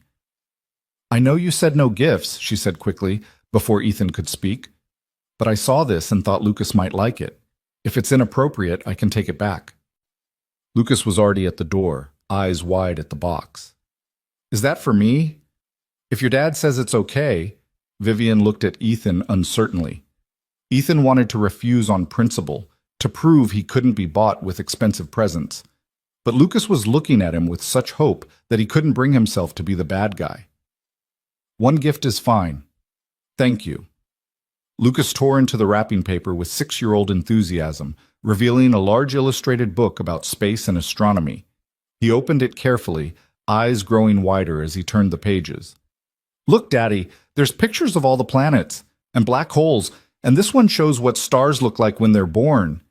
He looked up at Vivian. "How did you know I like space?" "You mentioned it when we had breakfast at the diner." Vivian smiled, looking genuinely pleased. "You said your favorite planet was Saturn because of the rings." "You remembered." Lucas clutched the book to his chest. "Can we read it together?" "I'd love that." They settled on the couch, Lucas wedged between Ethan and Vivian, the astronomy book spread across their laps. Vivian read in a clear, expressive voice, stopping whenever Lucas had questions and never talking down to him. Ethan watched them together, seeing the physical resemblance now that he knew to look for it. The same hazel eyes, the same way their faces lit up when they were excited about something. "Mommy liked space too," Lucas said suddenly, pointing to a nebula on the page. "She used to take me outside at night and show me constellations. She said they were like stories written in stars." Vivian's voice caught. "Did she? What constellations did she show you?" "Orion. That's the Hunter. And the Big Dipper, which isn't really a constellation, it's an asterism." Lucas pronounced the word carefully, proud of knowing it. "And Cassiopeia, which looks like a W. Mommy said Cassiopeia was a queen who was so beautiful she made the gods jealous." "I taught her that story," Vivian said softly. "When we were little, Clara and I used to sneak up to the roof of our house and look at stars. Our father hated it, said it was dangerous and unladylike. But Clara loved it anyway." "Did you look at Cassiopeia together?" "All the time. It was our favorite." Vivian's eyes were bright with unshed tears. "Your mommy remembered." They read for another hour, Lucas asking endless questions about planets and gravity and whether aliens might exist. Vivian answered what she could and admitted when she didn't know, which Lucas seemed to appreciate more than having all the answers. "You're smart," Lucas announced. "Like Daddy. He knows lots of stuff too." "Your daddy is very smart," Vivian agreed, glancing at Ethan. "And you're lucky to have him." "I know. Daddy takes good care of me." Lucas yawned, the excitement of the day catching up with him. "Even when he's tired from work, he still reads me stories and makes breakfast and comes to all my soccer games." Ethan's throat tightened. "That's what dads do, buddy." "Not all dads. Tommy's dad missed his birthday because he had to work, and Sarah M's dad doesn't live with her anymore." Lucas leaned against Vivian's shoulder, his eyes drooping. "I'm glad my dad is the good kind." "Me too," Vivian whispered. Within minutes, Lucas had dozed off, the astronomy book sliding from his lap. Ethan carefully extracted him from between them and carried him to the pull-out couch, tucking the blanket around his shoulders. When he came back to the living room, Vivian was standing by the window, looking out at the parking lot below. "He's wonderful," she said without turning around. "Clara would be so proud. He's the best thing that ever happened to me." Ethan stood awkwardly, not sure what to do with his hands. "Thank you for the book. That was thoughtful." I wasn't trying to buy his affection." Vivian finally turned to face him. "I know how that must look, rich aunt swooping in with expensive gifts. But I saw it in a bookstore window and thought of what he'd said about Saturn, and I wanted him to know I was listening." "I know, and he loved it, really." Ethan gestured to the small kitchen table. "Do you want coffee? I should warn you, it's not fancy." "Coffee sounds perfect." They sat across from each other while the coffee brewed, the silence stretching uncomfortably. Finally, Vivian spoke. "I've been thinking about Clara's letter, about what she wrote regarding Lucas's inheritance." "I've been thinking about it too." Ethan poured coffee into mismatched mugs. "And I don't know what to do. Part of me wants to refuse all of it, to prove I can raise Lucas without heart money, but that's pride talking, not sense. Can I be honest with you?" "Please."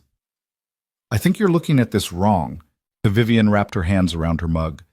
"You see the heart money as something that corrupted my family, something Clara ran from, and you're not entirely wrong, but the money itself wasn't the problem. It was how my father used it, as control, as leverage, as a way to own people. Sounds pretty corrupting to me. It can be, but it doesn't have to be." Vivian leaned forward.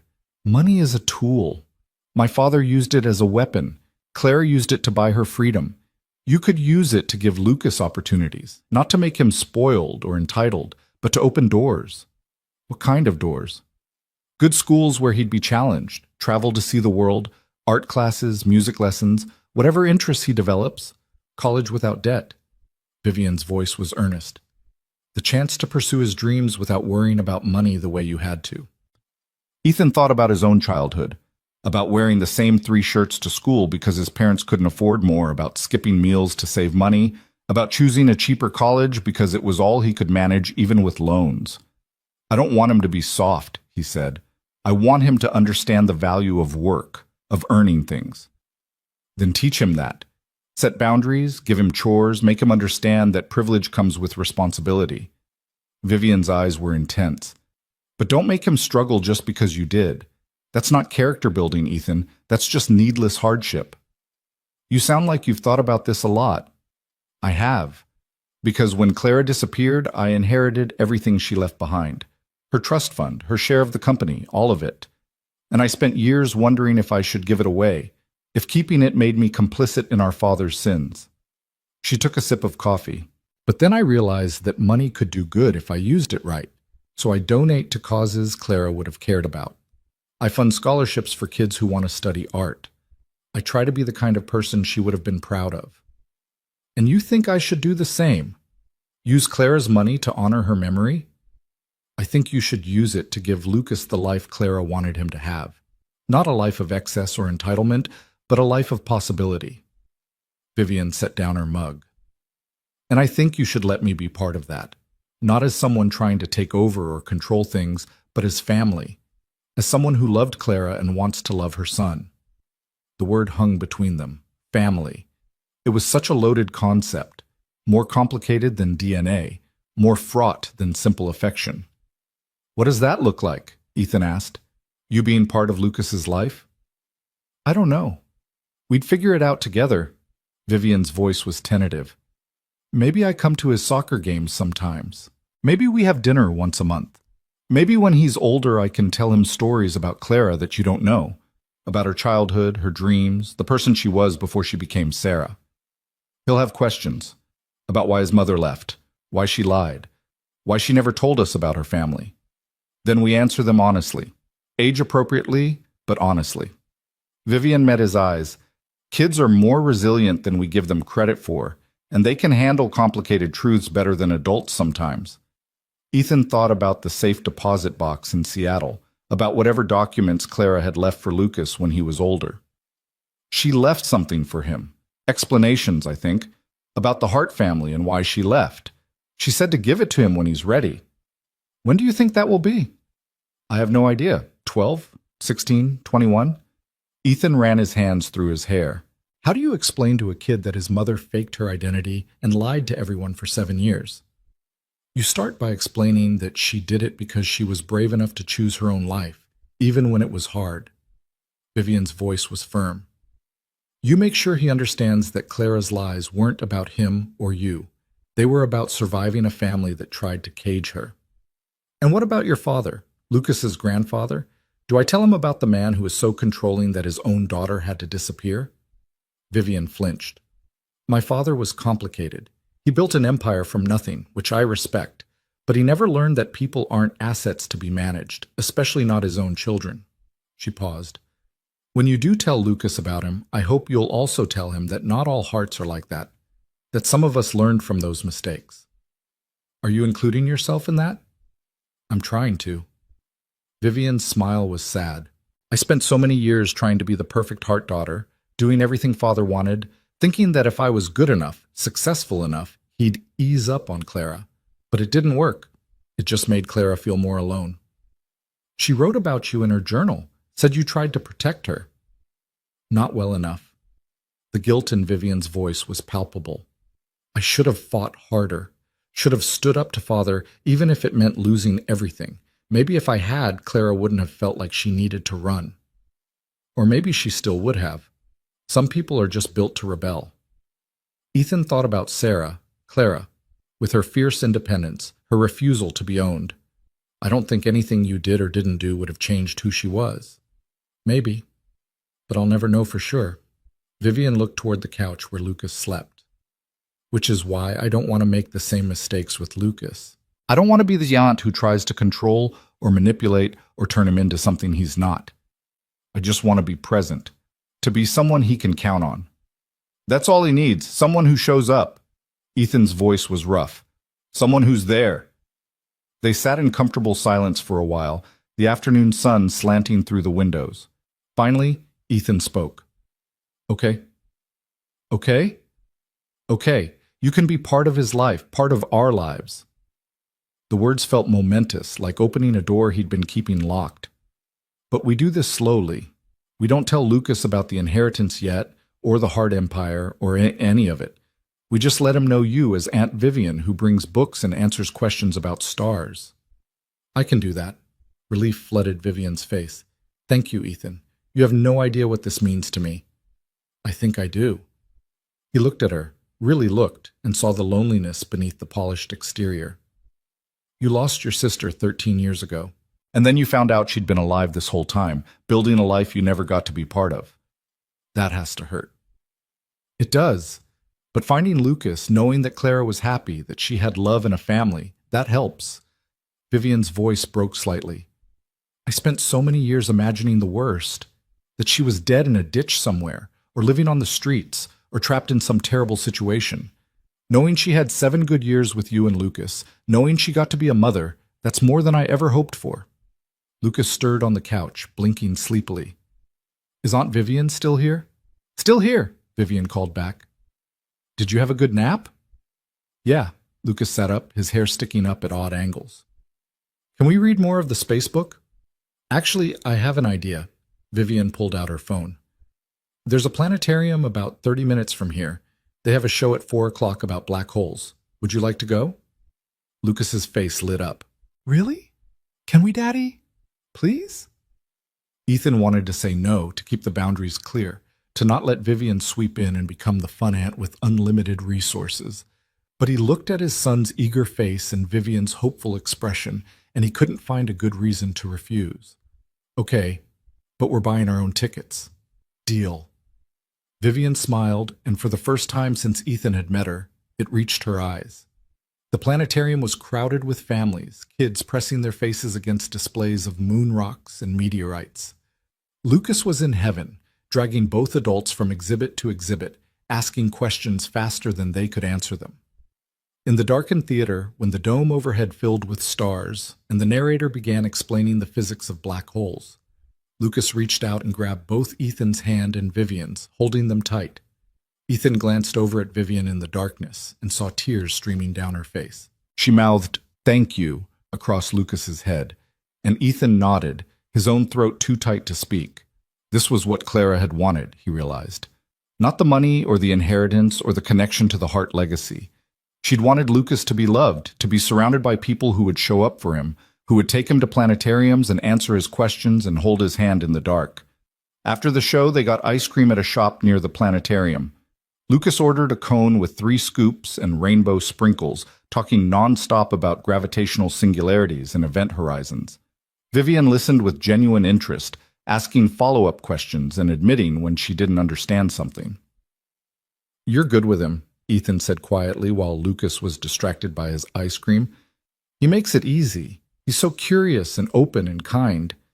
Vivian watched Lucas with undisguised affection. Clara would have loved seeing him like this. She did, for 3 years. The words came out more bitter than Ethan intended. Then some drunk driver took that away from both of them.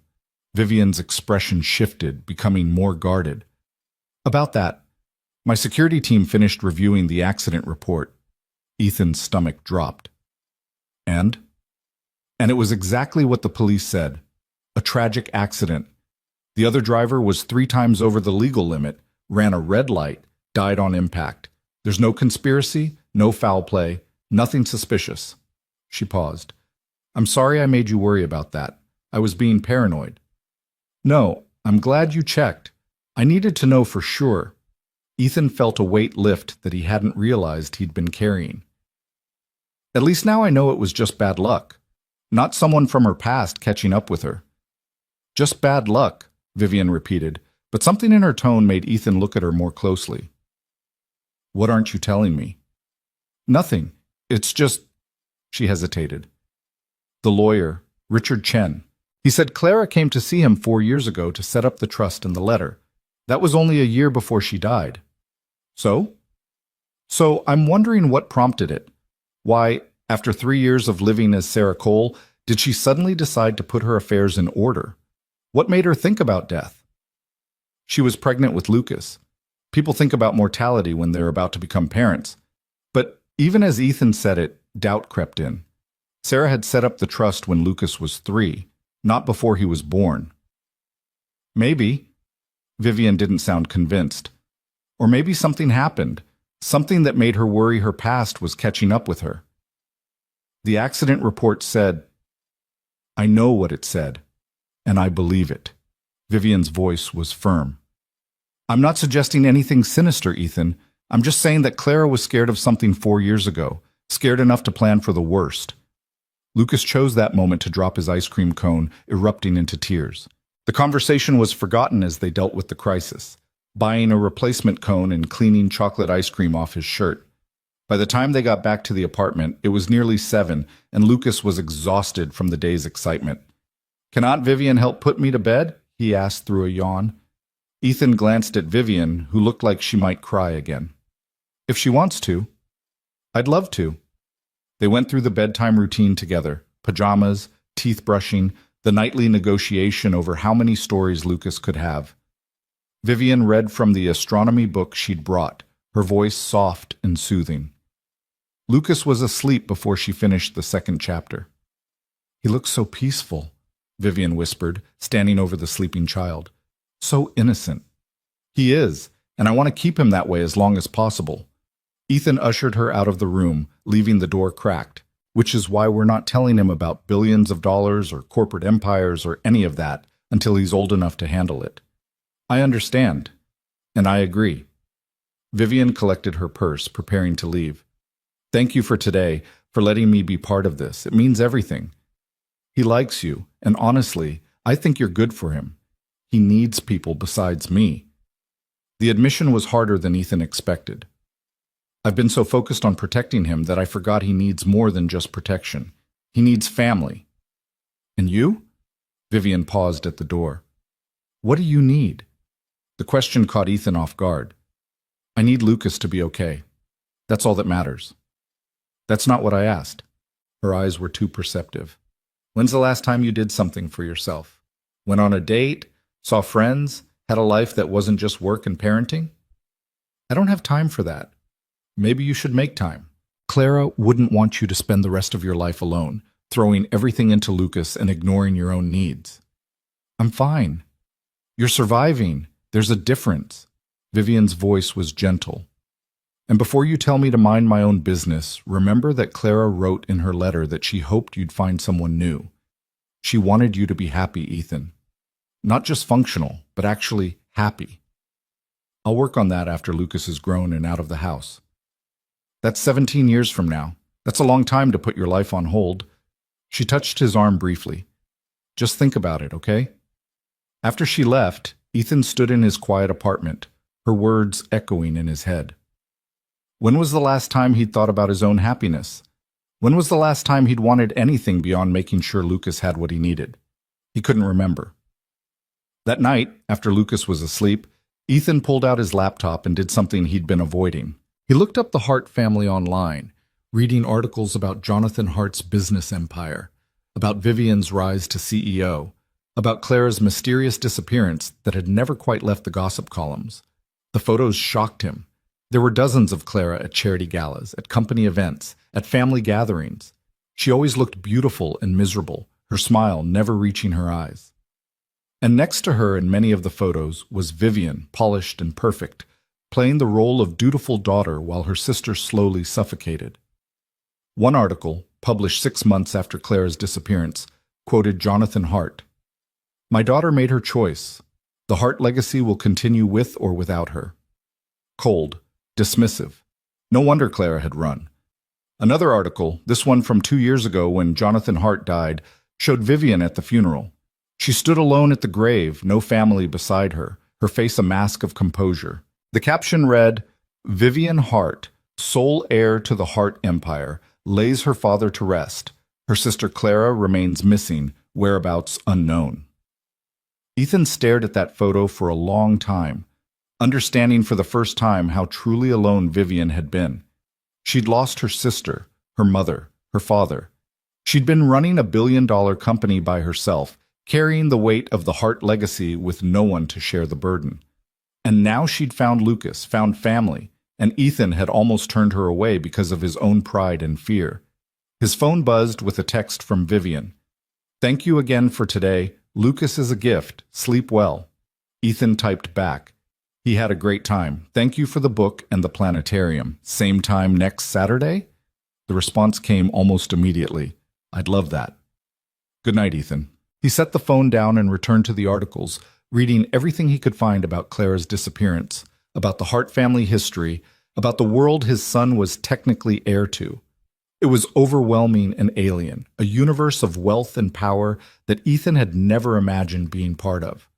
But it was Lucas's birthright, and whether Ethan liked it or not, that made it his responsibility to understand.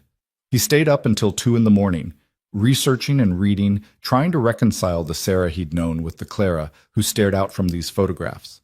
They were the same person, he told himself. The Sarah who'd laughed at his terrible jokes and burned dinner and loved him fiercely. She'd been real. Clara had simply been her name, but doubt lingered. Because the woman in these photos looked nothing like the Sarah he'd married. She looked trapped, desperate, broken. And Ethan couldn't help wondering which version had been the performance and which had been real. Or if maybe both had been true, in their own complicated way. The following weeks fell into a rhythm that felt almost normal. Vivian came over every Saturday, always bringing something thoughtful. A book Lucas had mentioned wanting, tickets to a museum, once a telescope that made Ethan uncomfortable until Lucas's sheer joy at seeing the moon's craters made him swallow his objections. They developed routines. Breakfast at the diner where Sarah had once worked, afternoons at the park, evenings reading together on Ethan's worn couch. Lucas blossomed under the attention, his naturally curious nature finding a willing audience in Vivian. She never talked down to him, never dismissed his questions as childish, and she had a way of explaining complex things that made Lucas feel smart rather than small. Ethan watched them together and felt something complicated stirring in his chest. Gratitude mixed with grief, relief tangled with guilt. Because the more time he spent with Vivian, the more he saw Clara in her mannerisms. The way she tilted her head when concentrating. The unconscious habit of tucking hair behind her ear. The exact cadence of her laugh when Lucas said something unexpectedly funny.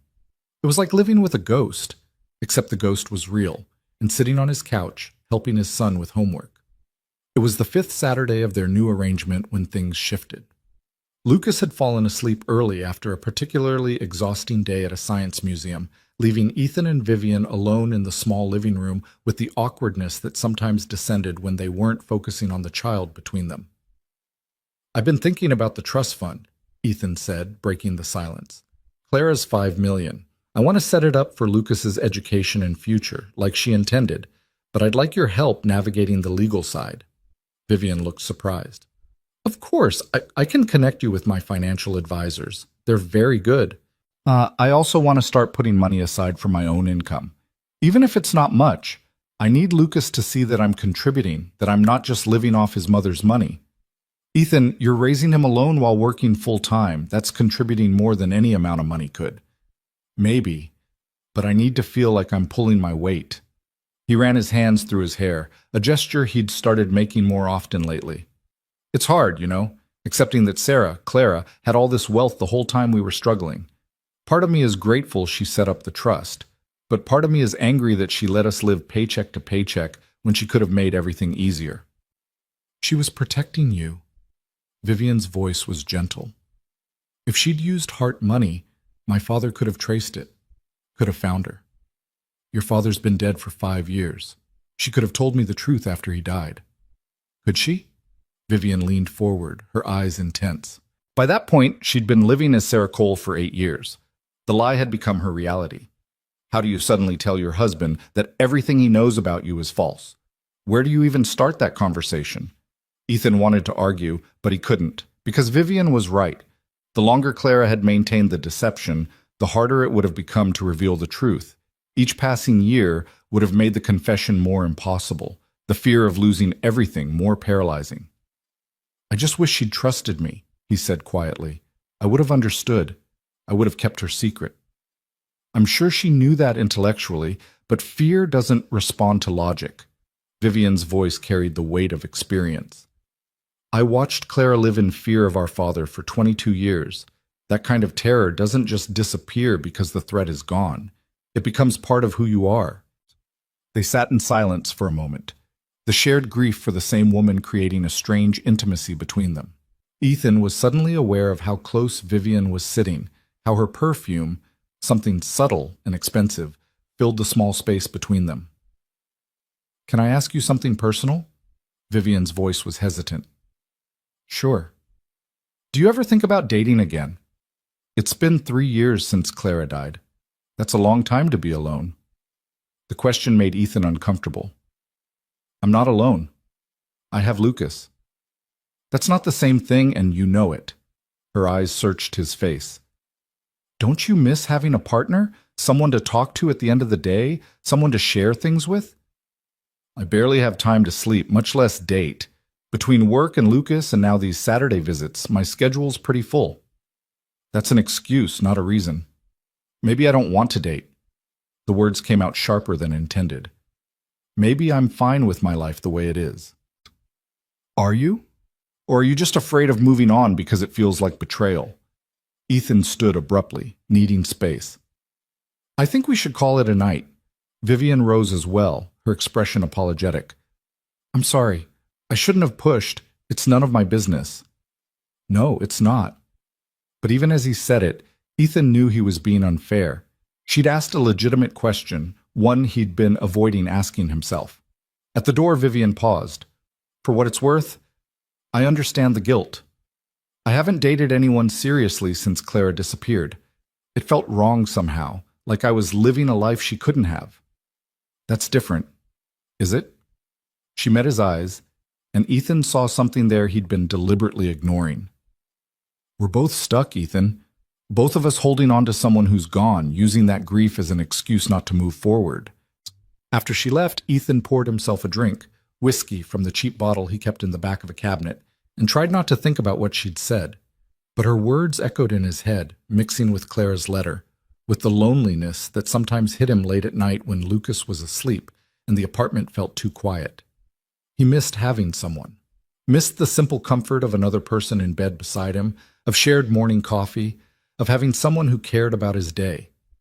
But every time he tried to imagine dating, he felt the weight of guilt pressing down on him. Clara had been gone 3 years, but it felt like a betrayal to even consider replacing her. The next week passed in a blur of deliveries and daycare pickups and the mundane chaos of single parenting. Lucas had started asking more questions about his mother, prompted by Vivian's stories and the photographs she kept sharing. Ethan tried to answer honestly without revealing too much, walking a tightrope between truth and age-appropriate information. Was Mommy rich like Aunt Vivian? Lucas asked one night during dinner. Ethan nearly choked on his pasta. What makes you ask that? Aunt Vivian lives in a really big house, and she has nice things, and she said she and Mommy grew up together, so I thought maybe they were both rich. They came from a wealthy family, yeah, but your mom chose to live simply. She didn't care about money or big houses. Why not? Because she cared about other things more, like being happy and being free to make her own choices and being with people she loved. Ethan chose his words carefully. Sometimes people who have a lot of money find out it doesn't make them happy. Your mom figured that out early. Lucas seemed to accept this, returning his attention to his spaghetti, but Ethan knew more questions would come. They always did. Saturday arrived again, and with it Vivian carrying a bag of groceries instead of her usual gift. "I thought maybe I could cook dinner for you two tonight," she said, almost shyly. "If that's okay. I know you usually do pizza on Saturdays." "You can cook?" The question came out before Ethan could stop it. Vivian laughed. "I'm not completely useless domestically. I had to learn after my parents died and the house staff retired. It was either learn to cook or live on takeout forever." Lucas was immediately excited by the prospect of anything different from their usual routine. "Can you make spaghetti? Real spaghetti, not from a box?" "I can make spaghetti with homemade sauce and fresh pasta. How does that sound?" "Amazing!" Ethan watched Vivian move around his small kitchen with surprising confidence, chopping vegetables and boiling water, occasionally asking where he kept various utensils. She dressed more casually than usual, jeans and a simple blouse, and without her usual armor of designer clothes and perfect makeup, she looked younger, more approachable. "Clara taught me to make this sauce," she said, stirring tomatoes and herbs in a pot. "It was one of the few things we did together that Father approved of. He thought cooking was a useful skill for hosting dinner parties. But Clara used it differently," Ethan guessed. "She used to make huge batches and give it away to homeless shelters. Said if she had to learn fancy cooking, she'd at least use it for something good."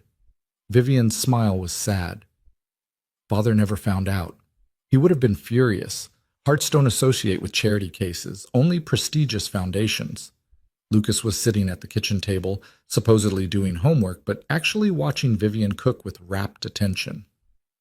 "Aunt Vivian, did you and Mommy fight a lot?" "Sometimes. Most siblings do."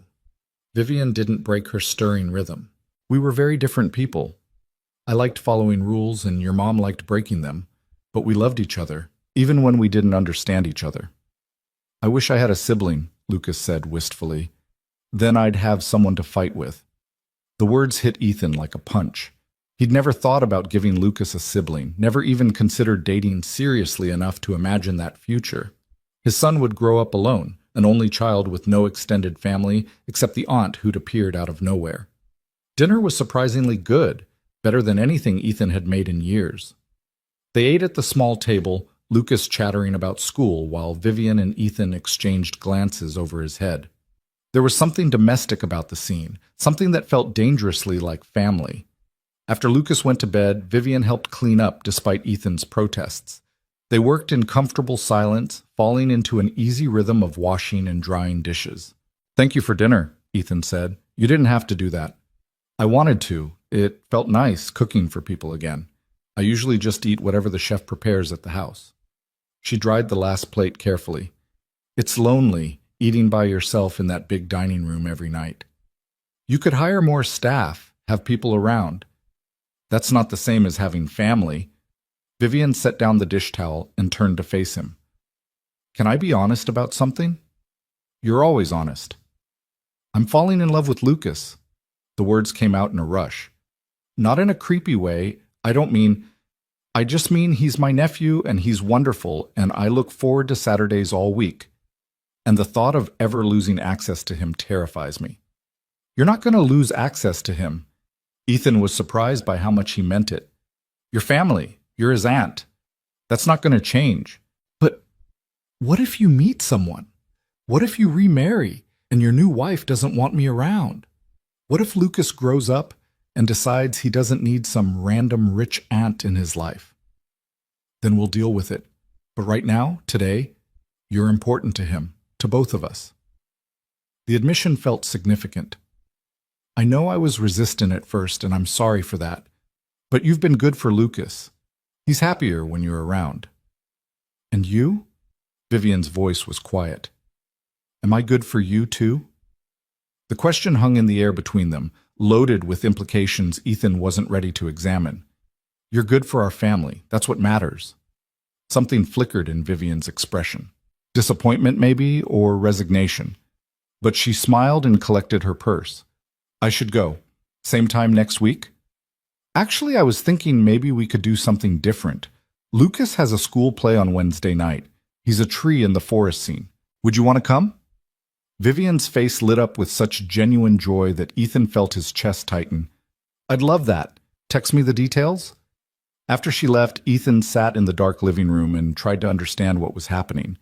Somewhere along the way, Vivian had stopped being just Lucas's aunt and had become something more complicated. A friend, maybe? Or something that could become more than friendship if he let it. But that was impossible. She was Clara's sister, his dead wife's sister. The wrongness of even thinking about Vivian in romantic terms made his skin crawl with guilt. Except it didn't, not really. And that was the most terrifying part. The school play was everything elementary school productions were supposed to be. Chaotic, adorable, and slightly too long. Lucas stood perfectly still as his tree, occasionally swaying when the narrator mentioned wind.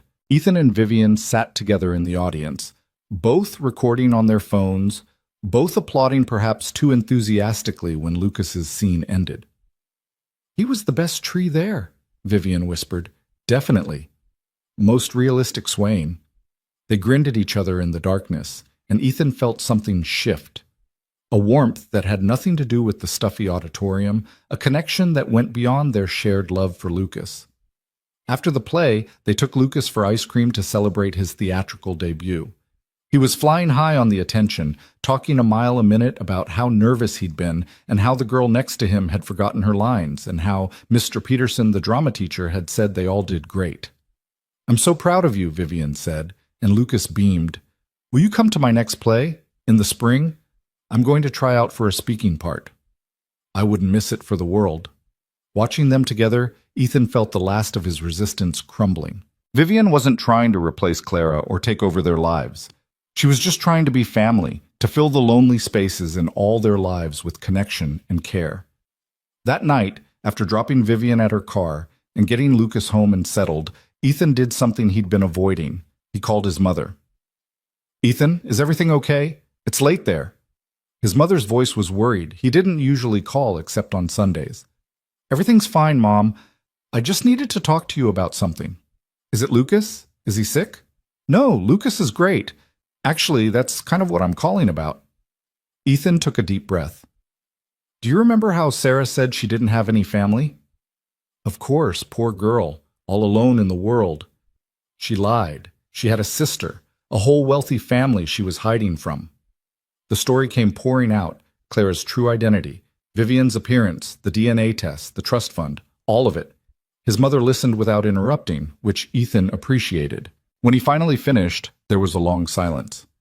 My God, she said finally, that poor child running from her own family like that. That's your reaction? Not that she lied to all of us? She did what she had to do to survive, honey. I can't fault her for that. His mother's voice was gentle. And it sounds like this Vivian woman is trying to make amends for whatever drove Clara away. She is. She's been wonderful with Lucas, with both of us. Ethan hesitated. That's actually why I'm calling. I'm feeling confused about some things. What kind of confused? The kind where I might be developing feelings for my dead wife's sister. The words came out in a rush. Which is wrong, right? That's wrong. His mother was quiet for a moment. Is she developing feelings for you too? I don't know, maybe. There are moments where it feels like there's something there, but I might be imagining it. And how does that make you feel? When you think something might be there? Guilty, like I'm betraying Sarah's memory. Ethan rubbed his eyes. But also kind of hopeful, which makes me feel even more guilty. Ethan, honey, you're allowed to move on. Sarah's been gone for 3 years. You're allowed to want companionship, to want love again. But with her sister, that feels wrong. Why? Because society says so? His mother's voice was firm. Or because you genuinely think Sarah would be upset? Ethan thought about Clara's letter, about her explicit wish that he find someone new. She wrote that she wanted me to move on, to find happiness again. Then maybe you should listen to her. But what if I'm just transferring my feelings for Sarah onto Vivian because she looks like her? What if I'm using her as a replacement instead of seeing her as her own person? Are you? His mother's question was pointed. When you're with Vivian, are you thinking about Sarah or are you thinking about Vivian? Ethan considered this honestly. When had he stopped comparing them? When had Vivian become just Vivian instead of Clara's sister? It had been weeks ago, he realized. Somewhere between the planetarium and the school play, Vivian had become her own person in his mind. He noticed things about her that had nothing to do with Clara, the way she listened intently when people spoke, her dry sense of humor, the vulnerability she showed when she talked about her loneliness. I think about Vivian, he admitted, as herself, not as Sarah's replacement. Then maybe you have your answer. But Mom, what if it ruins everything? Well, what if we try something and it doesn't work out and then Lucas loses his aunt? What if it does work out? What if you both find something real? His mother's voice was gentle. You can't live your whole life afraid of what might go wrong, honey. Sometimes you have to take a risk. After they hung up, Ethan sat in the dark and thought about risk.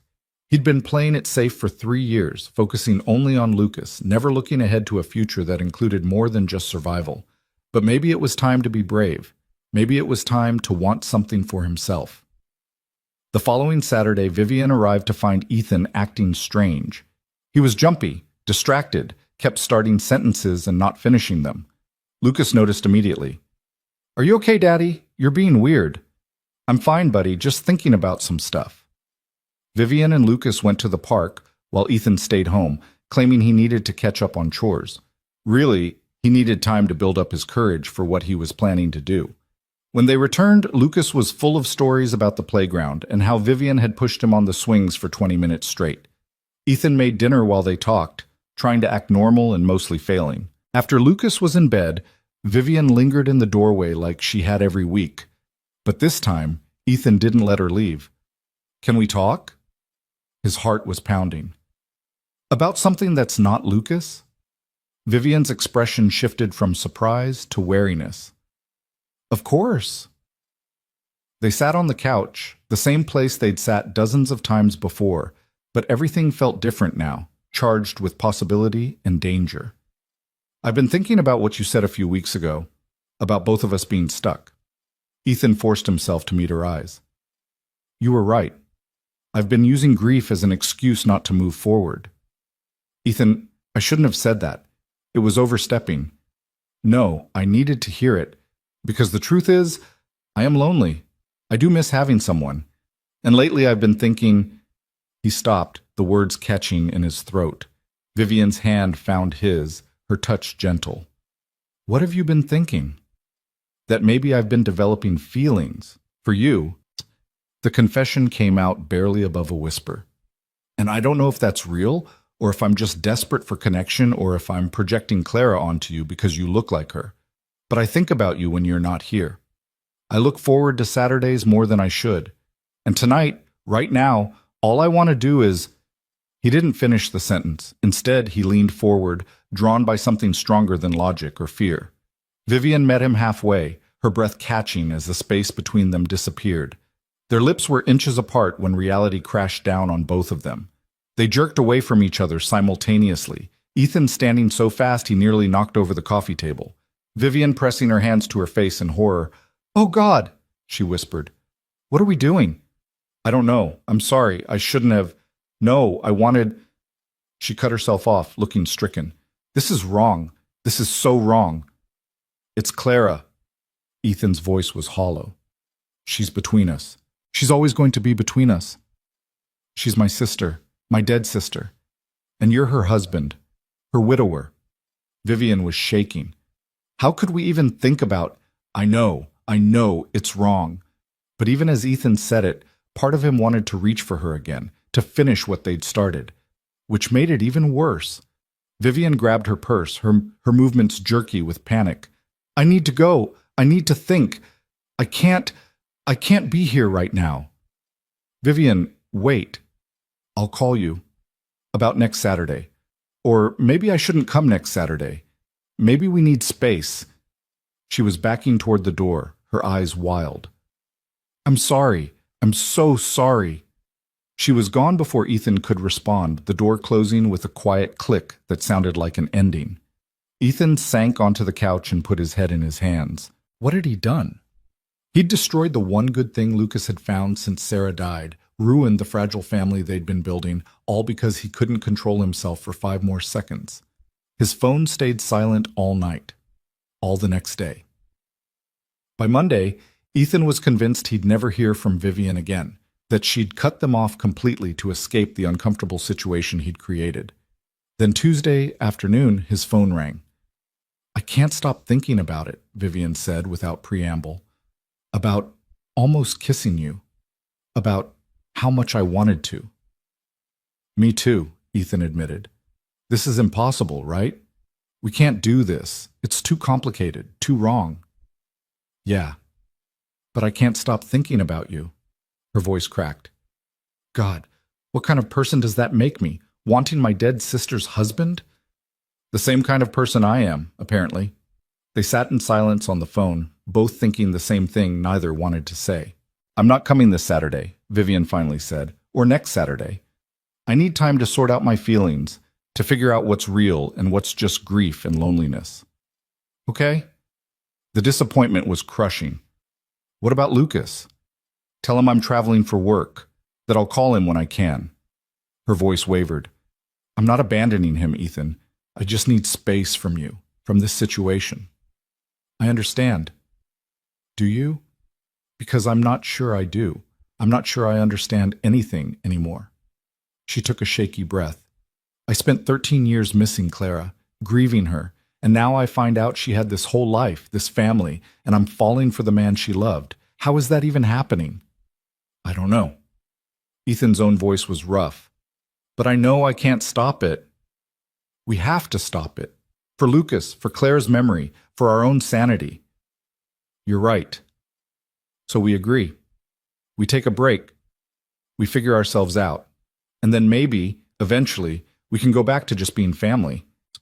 Just being family, Ethan repeated, the words tasting like ash. After they hung up, Ethan sat in his empty apartment and wondered how he'd managed to fall for the one person in the world who was completely off limits. Clara's sister, Lucas's aunt. The woman who looked at him with Clara's eyes but was entirely, devastatingly herself. He'd promised to move on, to find happiness again. But he'd never imagined it would be this complicated, this painful, this impossible. The weeks that followed felt like moving through fog. Ethan went through the motions, work, daycare pickup, dinner, bedtime, but everything had a hollow quality, like he was watching his own life from a distance. Lucas kept asking about Aunt Vivian, accepting the work travel excuse at first, but growing more skeptical as the days stretched into weeks. When is she coming back? Lucas asked for the 10th time, pushing his chicken nuggets around his plate. I don't know, buddy. Her work trip is taking longer than expected. Can we call her? I want to tell her about my spelling test. I got 100%. That's great, Lucas. I'm really proud of you. Ethan avoided the question about calling. Vivian had sent a few texts checking on Lucas, but their communication had been stilted, careful, nothing like the easy friendship they'd developed. You're sad, Lucas observed with the blunt honesty of children. You've been sad since Aunt Vivian left. I'm not sad, just tired from work. You're sad the same way you were sad after Mommy died. You smile, but your eyes don't smile.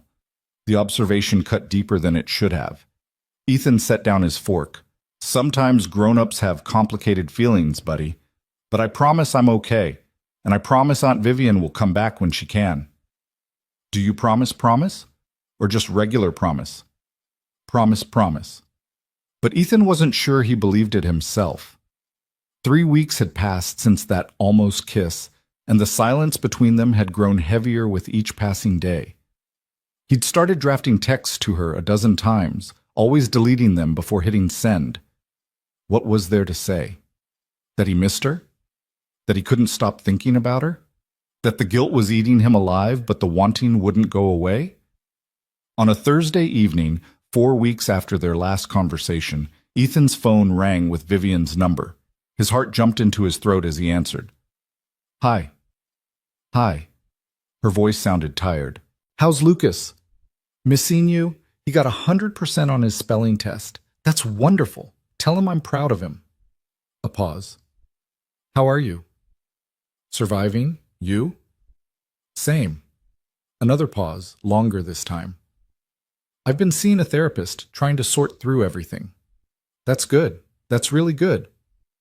She asked me something interesting. She asked if I was attracted to you because you loved Clara, or if I was attracted to you despite the connection to Clara. Vivian's voice was careful, measured. I've been thinking about that question a lot. And? Ethan's mouth was dry. And I think it's both. I think part of me is drawn to you because you represent Clara's happiness, this life she built that I never got to be part of. But I'm also drawn to you because you're kind and patient and you're an incredible father. Because you make me laugh.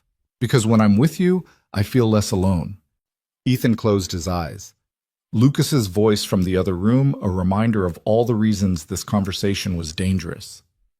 Vivian, I know all the reasons this is impossible. Believe me, I've listed them to my therapist every week, but I can't make the feelings go away just because they're inconvenient. What do we do? I don't know. But I miss Lucas, and I miss you, and I hate that I'm missing his childhood because I'm too much of a coward to face this situation.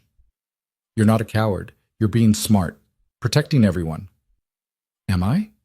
Or am I running away just like Clara did, except from different things? Vivian's voice cracked. My therapist said something else. She said that sometimes the right thing and the easy thing aren't the same, and that avoiding pain doesn't make it go away. What are you saying? I'm saying I want to try, not jumping into anything, not rushing, but just being honest about what we're feeling. Seeing if there's something real here or if it's just grief and loneliness making us grasp at each other. Every logical part of Ethan's brain screamed that this was a terrible idea, but his heart, the part he'd been trying to ignore for weeks, surged with hope. What about Lucas? What do we tell him? The truth. Age appropriate, but the truth. That we care about each other, and we're trying to figure out what that means. Vivian's voice strengthened. And if it doesn't work out, we handle it like adults. We don't let it affect his relationship with me. We put him first, always. Always? Ethan agreed. Can I come over this Saturday? Like before? Yeah, Lucas will be thrilled. And you? The question was tentative, hopeful. Yeah, Ethan said quietly. Me too. Saturday morning, Lucas woke up buzzing with excitement. Is Aunt Vivian really coming? You're sure? I'm sure. She'll be here at 2. Can we make her lunch? To show we missed her? They spent the morning attempting to make sandwiches that looked presentable, Lucas carefully arranging chips on plates and pouring juice into their nicest glasses. Ethan watched his son fuss over details and felt his chest tighten with love and fear in equal measure. Whatever happened with Vivian, Lucas's well-being had to come first. When the doorbell rang at 2 o'clock sharp, Lucas raced to answer it. Vivian stood in the hallway holding a small wrapped box, looking nervous in a way Ethan had never seen her. She'd dressed simply, jeans and a sweater, but she'd clearly taken care with her appearance. I missed you so much, Lucas said, throwing his arms around her waist. I missed you too, sweetheart. Vivian hugged him back, her eyes finding Ethan's over Lucas's head. The look that passed between them was electric, full of everything they hadn't said. They had lunch at the small table, Lucas monopolizing the conversation with everything Vivian had missed. His spelling test, a field trip to the fire station, a new friend named Marcus who collected rocks. Vivian listened with complete attention, asking questions and laughing in all the right places, but Ethan could feel the tension humming beneath the surface. After lunch, Lucas wanted to show Vivian a Lego spaceship he'd built. While they worked on adding modifications in the living room, Ethan cleaned up the kitchen and tried to calm his racing heart. This was happening. They were really going to try this. Around 4, Lucas started yawning. The excitement of Vivian's return, combined with his active morning, had worn him out. Why don't you rest for a bit, buddy? Ethan suggested. You can watch a movie in your room. But Aunt Vivian just got here. I'll still be here when you wake up, Vivian promised. I'm not going anywhere. Once Lucas was settled with the movie, Ethan and Vivian finally had the conversation they'd been avoiding. They sat on opposite ends of the couch, a careful distance between them, both afraid to get too close. "I've been thinking about what you said," Ethan started, "about trying, and I want to, but I'm terrified." "Me too." Vivian's hands twisted in her lap. "Terrified of messing this up, of hurting Lucas, of disrespecting Clara's memory. My mom said something that's been stuck in my head. She asked if I thought Sarah would be upset about us." "What did you say?" "I said I didn't know. But then I went back and read Clara's letter again, really read it, and she was explicit. She wanted me to move on. She wanted me to find someone new." "But did she mean her sister?" Vivian's voice was pained. "That feels like a stretch." "Maybe. Or maybe she knew you better than anyone. Maybe she knew that if anyone could understand what it means to love her and lose her, it would be you." Ethan shifted slightly closer. "We're not replacing her, Vivian. We're both carrying her with us. Maybe that's exactly why this could work. Or maybe that's exactly why it won't. How do we build something new when we're both drowning in grief for the same person?" "I don't know, but I know I haven't felt this alive in 3 years. And I know that when you're not here, everything feels dimmer." Ethan took a breath. "I know it's complicated and messy and possibly a disaster waiting to happen, but I also know I want to try." Vivian was crying now, silent tears tracking down her cheeks. "I'm so scared of losing you both. If we try this and it fails, I lose Lucas too. And I can't survive losing another person I love." "Then we don't fail. We communicate, we're honest, we put Lucas first, and we don't fail." Ethan reached across the space between them, offering his hand. "We take it slow. We're careful. And we don't make promises we can't keep." Vivian stared at his outstretched hand for a long moment before taking it. The contact sent electricity up Ethan's arm, a feeling he'd almost forgotten existed. "Slow," she agreed. "Careful. Lucas first. Always Lucas first." They sat holding hands like teenagers, neither sure what came next. Finally, Vivian spoke. "Can I tell you something I've never told anyone?" "Anything." "When Clara disappeared, I was angry with her. Furious, actually. She left me alone to deal with Father, to run the company, to manage everything. And part of me hated her for it, even while I was terrified something terrible had happened to her." Vivian's voice shook. "When I found out she'd died, my first feeling was relief. Relief that I finally had an answer, that the wondering was over. And I've carried that guilt ever since. What kind of person feels relieved that their sister is dead? The kind who spent 13 years in limbo, not knowing if she was alive or suffering or happy somewhere without you." Ethan squeezed her hand. "Grief isn't logical, Vivian. Neither is relief. I've spent so much of my life trying to be perfect. The perfect daughter, the perfect CEO, the perfect heart. And with you and Lucas, I just want to be myself, flawed and messy and figuring it out as I go. That's all we are, flawed and messy." Ethan managed to smile. "We're kind of perfect for each other that way." The movie in Lucas's room ended and they heard him stirring. They pulled apart quickly, the spell broken but not forgotten. Lucas emerged, rubbing his eyes. "Are you guys being weird again?" Ethan and Vivian exchanged glances, and something passed between them. A decision, an agreement, a leap of faith. "Buddy, can we talk to you about something?" Ethan pulled Lucas onto his lap. "Something kind of grown up?" Lucas's eyes went wide. "Am I in trouble?" "No, nothing like that. But Aunt Vivian and I need to tell you something, and we need you to be honest about how you feel about it." Vivian moved closer, her hand finding Lucas's small one. "You know how your daddy and I have been spending a lot of time together? Because you're my aunt, and daddy is my daddy." "Right. But we've also become friends, good friends. And sometimes when grown-ups are good friends, they start to have special feelings for each other." Lucas looked between them, his 6-year-old brain working to understand. "Like boyfriend-girlfriend feelings?" "Maybe. We're not sure yet. But we wanted you to know that we're going to try to figure it out together." Ethan kept his voice gentle. "How do you feel about that?" "Is Aunt Vivian going to be my new mommy?" "No," Vivian said firmly. Your mommy was special and irreplaceable. No one will ever be your mommy except her. But I could be someone else in your life. Someone who cares about you and your daddy very much. Lucas thought about this seriously. Would you still be my aunt? Always. That won't change no matter what.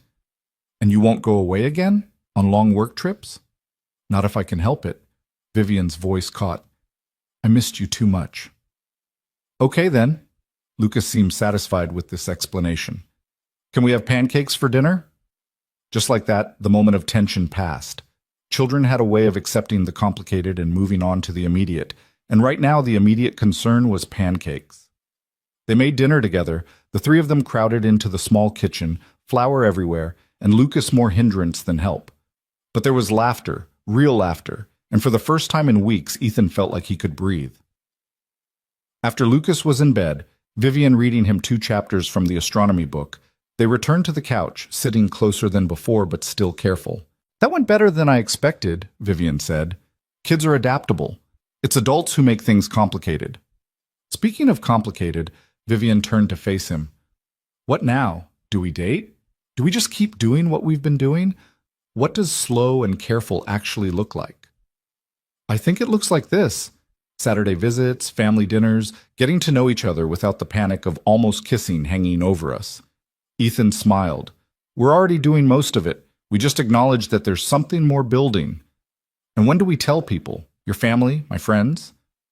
When we're ready? When we're sure this is real and not just 2 lonely people grasping at comfort. Vivian nodded slowly. My therapist said something else. She said the best relationships are built on friendship first. That rushing to romance often means skipping the foundation. Then we build the foundation. We take our time. Ethan reached for her hand again, the gesture already becoming familiar. No pressure, no expectations, just us figuring it out. Just us figuring it out, Vivian repeated, and for the first time since that almost kiss, she smiled without the shadow of guilt behind it. The following weeks fell into a new rhythm. Vivian came over twice a week now, Saturdays and Wednesdays after work. They cooked dinner together, helped Lucas with homework, watched movies on the couch with Lucas between them. To an outside observer, they might have looked like a family, but they moved carefully around the undefined space between friendship and something more. Ethan found himself looking forward to Vivian's visits with an intensity that both thrilled and terrified him. He noticed small things about her, how she hummed while cooking, the way she unconsciously touched her necklace when nervous, the particular shade of gold her eyes turned in lamplight. These were Vivian's details, not Clara's, and he catalogued them carefully. One evening, about 6 weeks into their new arrangement, Vivian arrived with news. I've been thinking about something Lucas said, about wishing he had a sibling. Ethan looked up from the vegetables he was chopping. Okay. Obviously I can't give him that, but I could give him cousins. She rushed on before Ethan could respond. The Hart estate includes a summer house on Martha's Vineyard. It's been sitting empty since my parents died. I was thinking of opening it up, maybe hosting a family reunion of sorts. What family? I thought you and Clara were it.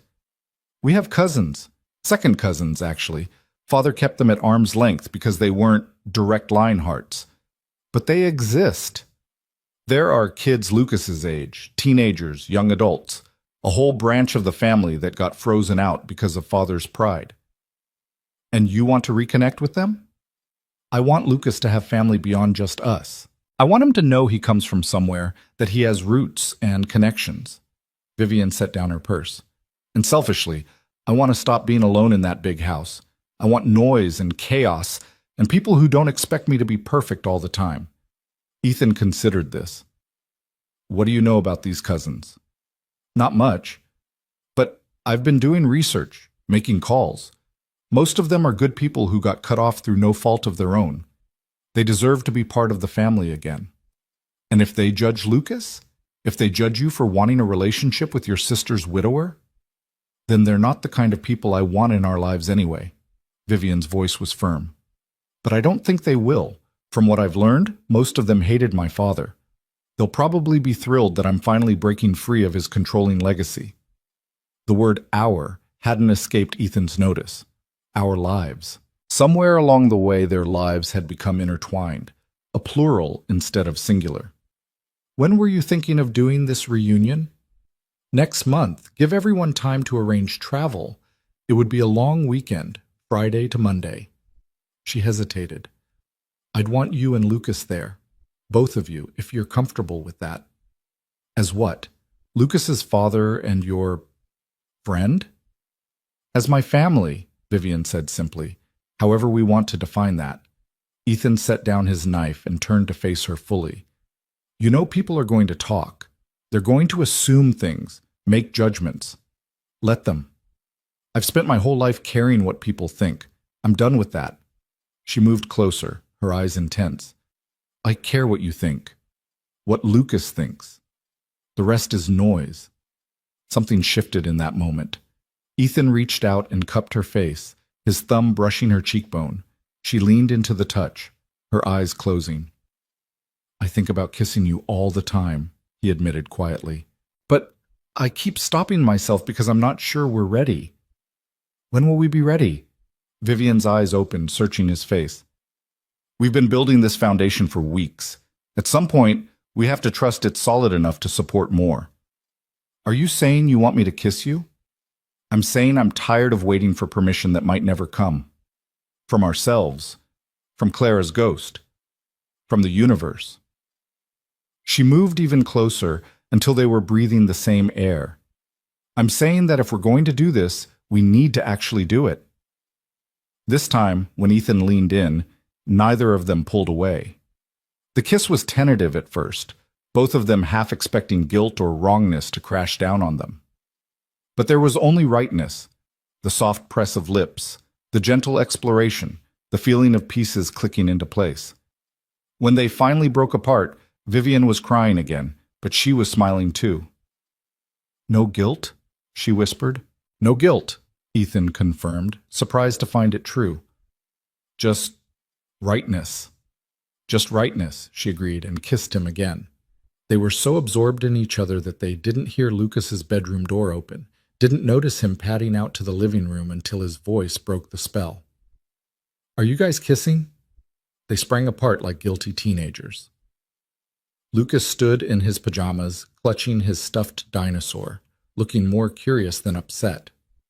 We are, Ethan admitted, because lying seemed worse than the truth. Is that okay with you? Lucas considered this with the seriousness of a judge. Does this mean Aunt Vivian is your girlfriend now? Maybe, if that's okay with you. Will she be here more often? Probably yes.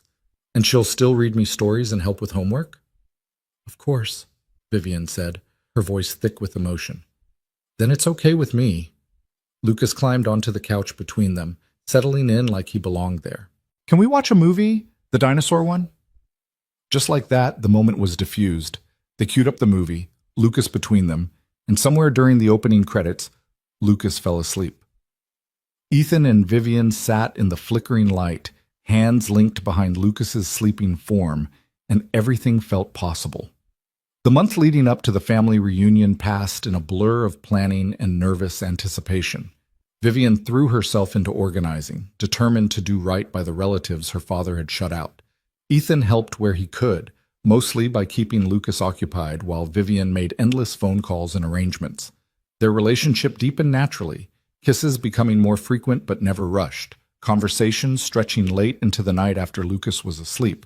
They talked about everything, their fears, their hopes, their grief for Clara that would never fully disappear but was learning to coexist with new joy. One night, 2 weeks before the reunion, Vivian brought up the safe deposit box. Have you thought about when you'll give Lucas the materials Clara left for him? Not until he's older, 12 at least, maybe later. Ethan had thought about this a lot. He's too young to understand the complexity of what she did. Can I ask what's in it, or is that too personal? I don't know. I haven't opened it yet. At Vivian's surprised look, he shrugged. I've been too afraid. Whatever's in there, it's Clara's final words about her family, about why she left. What if it changes how I see everything? Would that be so terrible? Having a fuller picture? I guess not. Ethan ran his hands through his hair. Do you want to go with me? To Seattle? To open the box? Are you sure? That feels like something deeply personal. You're part of this now. part of us.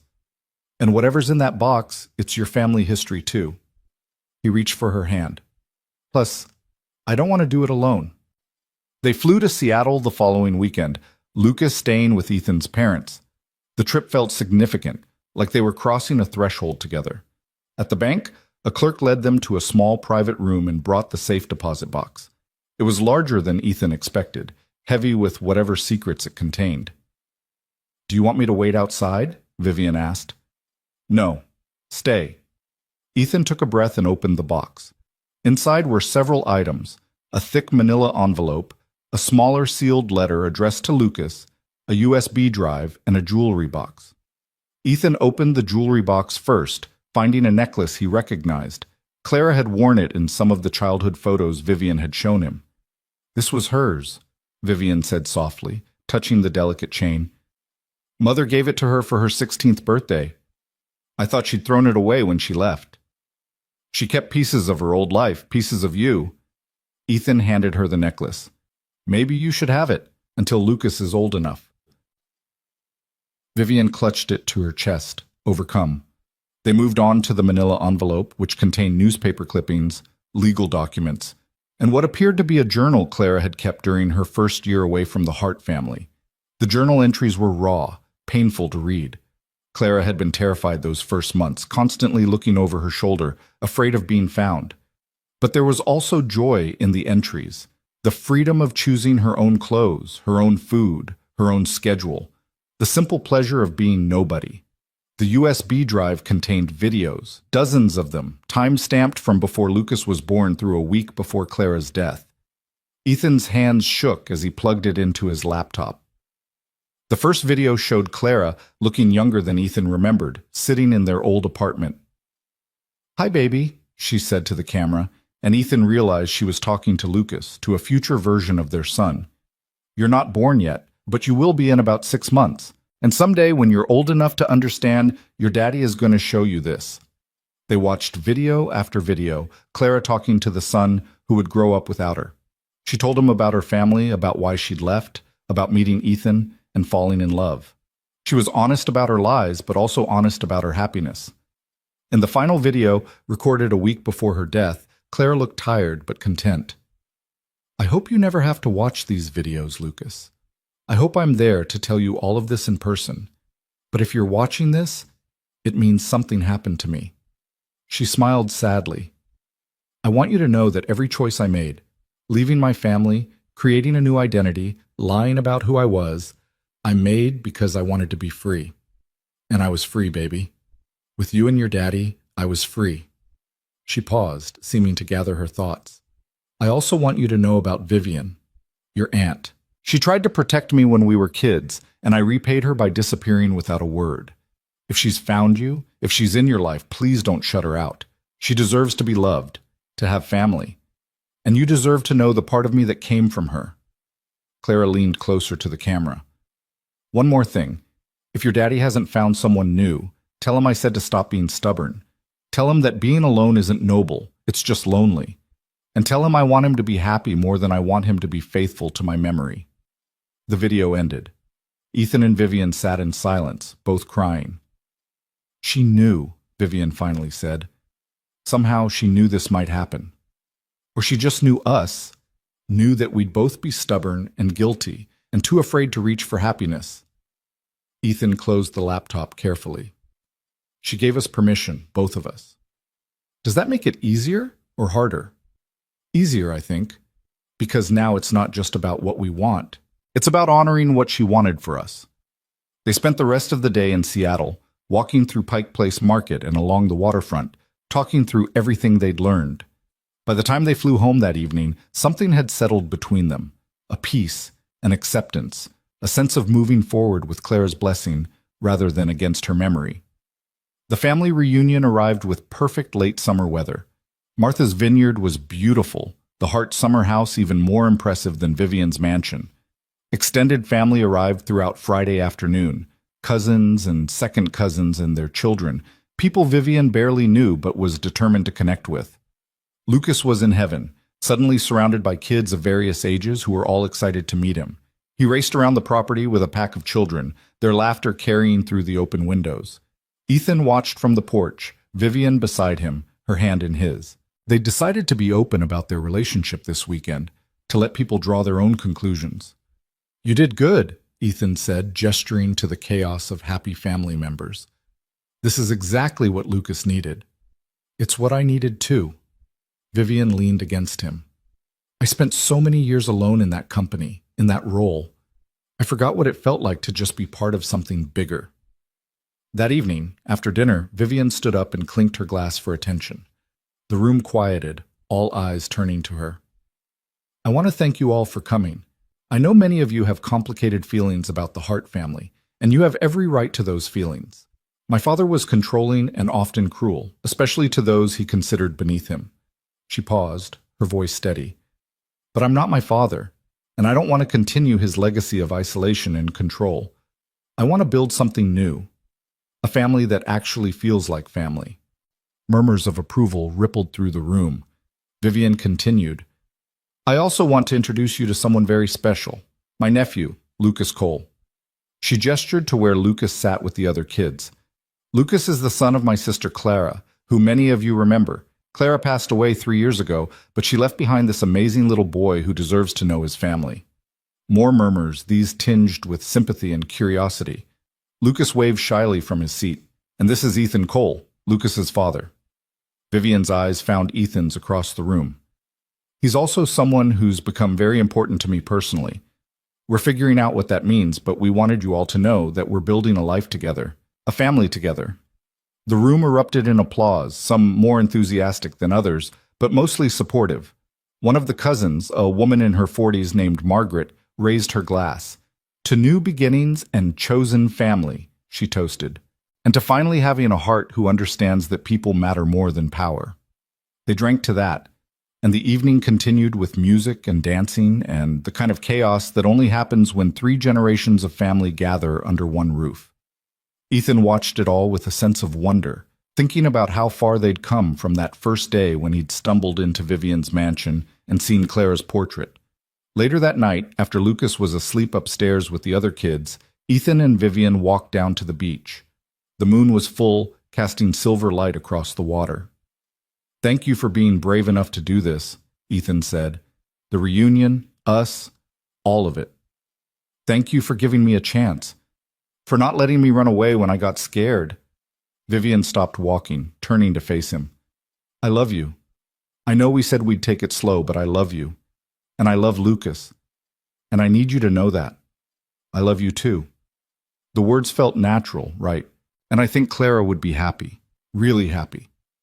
"You think so?" "I know so. Because she wanted both of us to build real lives, to find real love. And somehow we found it with each other." Ethan pulled Vivian close. "She brought us together, in a way. One last gift." They stood on the beach holding each other, the waves gentle against the shore, and everything felt complete. Not perfect. There would always be complicated moments, questions from Lucas as he got older, grief that surfaced unexpectedly, but complete in the way that mattered. The next morning, Ethan woke early and walked down to the beach alone. He needed to do something he'd been putting off, something that felt necessary before fully moving forward. He found a quiet spot and pulled out his phone, opening the photos of Clara. There were hundreds of them, their wedding day, Lucas's birth, random snapshots of their life together. He looked through them all, really looked, letting himself remember and grieve and be grateful. "I hope you can see this," he said quietly to the waves, to the sky, to wherever Clara might be. "I hope you know that Lucas is okay. More than okay, he's thriving. And I think you'd like what Vivian and I are building. She's good for him, good for both of us." He paused, feeling foolish talking to empty air, but needing to say it anyway. "I'm going to tell him the truth when he's ready, about who you really were, about the family you came from, about why you made the choices you made. But I'm also going to make sure he knows how much you loved him, how much you loved us both." Ethan's voice cracked. "Thank you for Lucas. Thank you for the 7 years. And thank you for Vivian, even if you didn't mean it that way." He sat there as the sun rose, feeling a weight lift that he'd been carrying for 3 years, not the grief, that would always be there, a part of him. But the guilt, the sense that moving forward meant betraying the past. Clara had given him permission to be happy. It was time to accept that gift. When he returned to the house, Lucas was up and eating breakfast with a group of kids his age. Vivian was in the kitchen making coffee, her hair still messy from sleep. She smiled when she saw him, and Ethan's heart did that flip. It always did now when she looked at him like that. "Good walk?" she asked. "Yeah, I needed to say goodbye." At her questioning look, he explained, "To Clara. Not forever, but to the version of grief that was keeping me stuck. I'll always miss her, always love what we had, but I'm ready to love what we have too." Vivian set down her coffee and kissed him, soft and sweet. "I'm ready too." Lucas wandered into the kitchen, followed by two kids his age. "Daddy, Aunt Vivian, can we go swimming later, please?" "Sure, buddy." "And Marcus asked if you're getting married. Are you?" Ethan and Vivian exchanged glances, both trying not to laugh at the blunt question. "We haven't talked about that yet," Vivian said. "Would it bother you if we did?" "No, but if you get married, does that mean we'd move to the big house?" Lucas looked torn between excitement and concern. "Because I like our apartment. It's small, but it's home." "We'd figure it out together," Ethan promised. "All three of us. Because we're a family now, and families make big decisions together." "Okay, can I have more pancakes?" Crisis averted, Lucas returned to his breakfast. Ethan and Vivian stood in the kitchen, hands linked, watching the chaos of their extended family fill the house with noise and life. "So," Vivian said quietly, "marriage. Is that something you'd want? Eventually?" "Eventually, yeah. When the time is right." Ethan squeezed her hand. "You?" "Eventually sounds perfect." They didn't need to rush. They had time now, time to build, time to grow, time to create something that honored the past while embracing the future. Clara had given them all that, with her careful planning, her hidden accounts, her videos for Lucas. She'd given them each other. That afternoon, as promised, they all went swimming. Lucas splashed in the waves with his newfound cousins while Ethan and Vivian watched from the shore, their feet in the water. "Daddy! Aunt Vivian! Watch this!" Lucas called, preparing to jump a wave. They watched together, applauding his successful jump, and Ethan felt a sense of peace he'd thought he'd never find again. His son was happy, surrounded by family. The woman he loved stood beside him, no longer afraid of what they were building. And somewhere, he hoped, Clara was at peace too, knowing her son would grow up loved and supported and free to be whoever he wanted to be. "Why doesn't Aunt Vivian come anymore?" Lucas had asked weeks ago when Vivian had been avoiding them. The question had been innocent but devastating, proof that her absence left a hole. Now Lucas never had to ask that question. Because Vivian was here, would continue to be here, woven into the fabric of their daily lives in ways that felt natural and right. As the sun set over the vineyard, casting the world in shades of gold and pink, the extended family gathered on the beach for a bonfire. Someone produced marshmallows and graham crackers. Kids ran in circles while adults talked and laughed. Margaret, the cousin who'd toasted earlier, settled next to Ethan. "You're good for her," she said, nodding toward Vivian, who was helping Lucas roast a marshmallow. "I haven't seen her this relaxed since before Jonathan died. Maybe ever." "She's good for us too, for Lucas and me. Clara would approve, I think." She always wanted Vivian to break free of the family expectations, to find something real. Margaret smiled. Looks like she finally did. Ethan watched Vivian laugh at something Lucas said, her face illuminated by firelight, and thought about the impossible journey that had brought them here. A portrait in a mansion, a DNA test, hidden millions and secret identities, grief and guilt and the slow, careful building of something new. It shouldn't have worked. By all rights, this relationship should have been a disaster, too complicated, too fraught with ghosts and impossible expectations. But somehow, it had become the most natural thing in the world. Two people who'd loved the same woman finding a way to love each other, not despite that shared history, but because of it. Lucas came running over, marshmallow sticky hands reaching for Ethan. "Daddy, we're going to tell ghost stories. Will you come?" "Wouldn't miss it." "And Aunt Vivian?" "I'm coming too." Vivian said, joining them. She looked at Ethan over Lucas's head, her expression soft with love and hope. We're all coming. They walked back to the bonfire together, Lucas between them holding both their hands, and Ethan thought about Clara's final video, about her wish for him to find happiness, for Vivian to have family, for Lucas to know where he came from. She'd given them all of that. One last gift from a woman who'd spent her life running from family only to create something beautiful in her absence. As they sat around the fire, Lucas leaning against Vivian's shoulder and Ethan's arm around both of them, he silently thanked Clara for everything she'd given them. The obvious gifts, Lucas, the financial security, the introduction to Vivian, but also the harder gifts, the lesson that love wasn't about perfection, but about showing up, the understanding that family could be chosen as well as born, the permission to move forward without forgetting the past. The ghost stories started, kids shrieking with delighted fear, while adults laughed and added details. Stars began to emerge overhead, the same constellations Clara had shown Lucas, the same sky that connected their past to their present.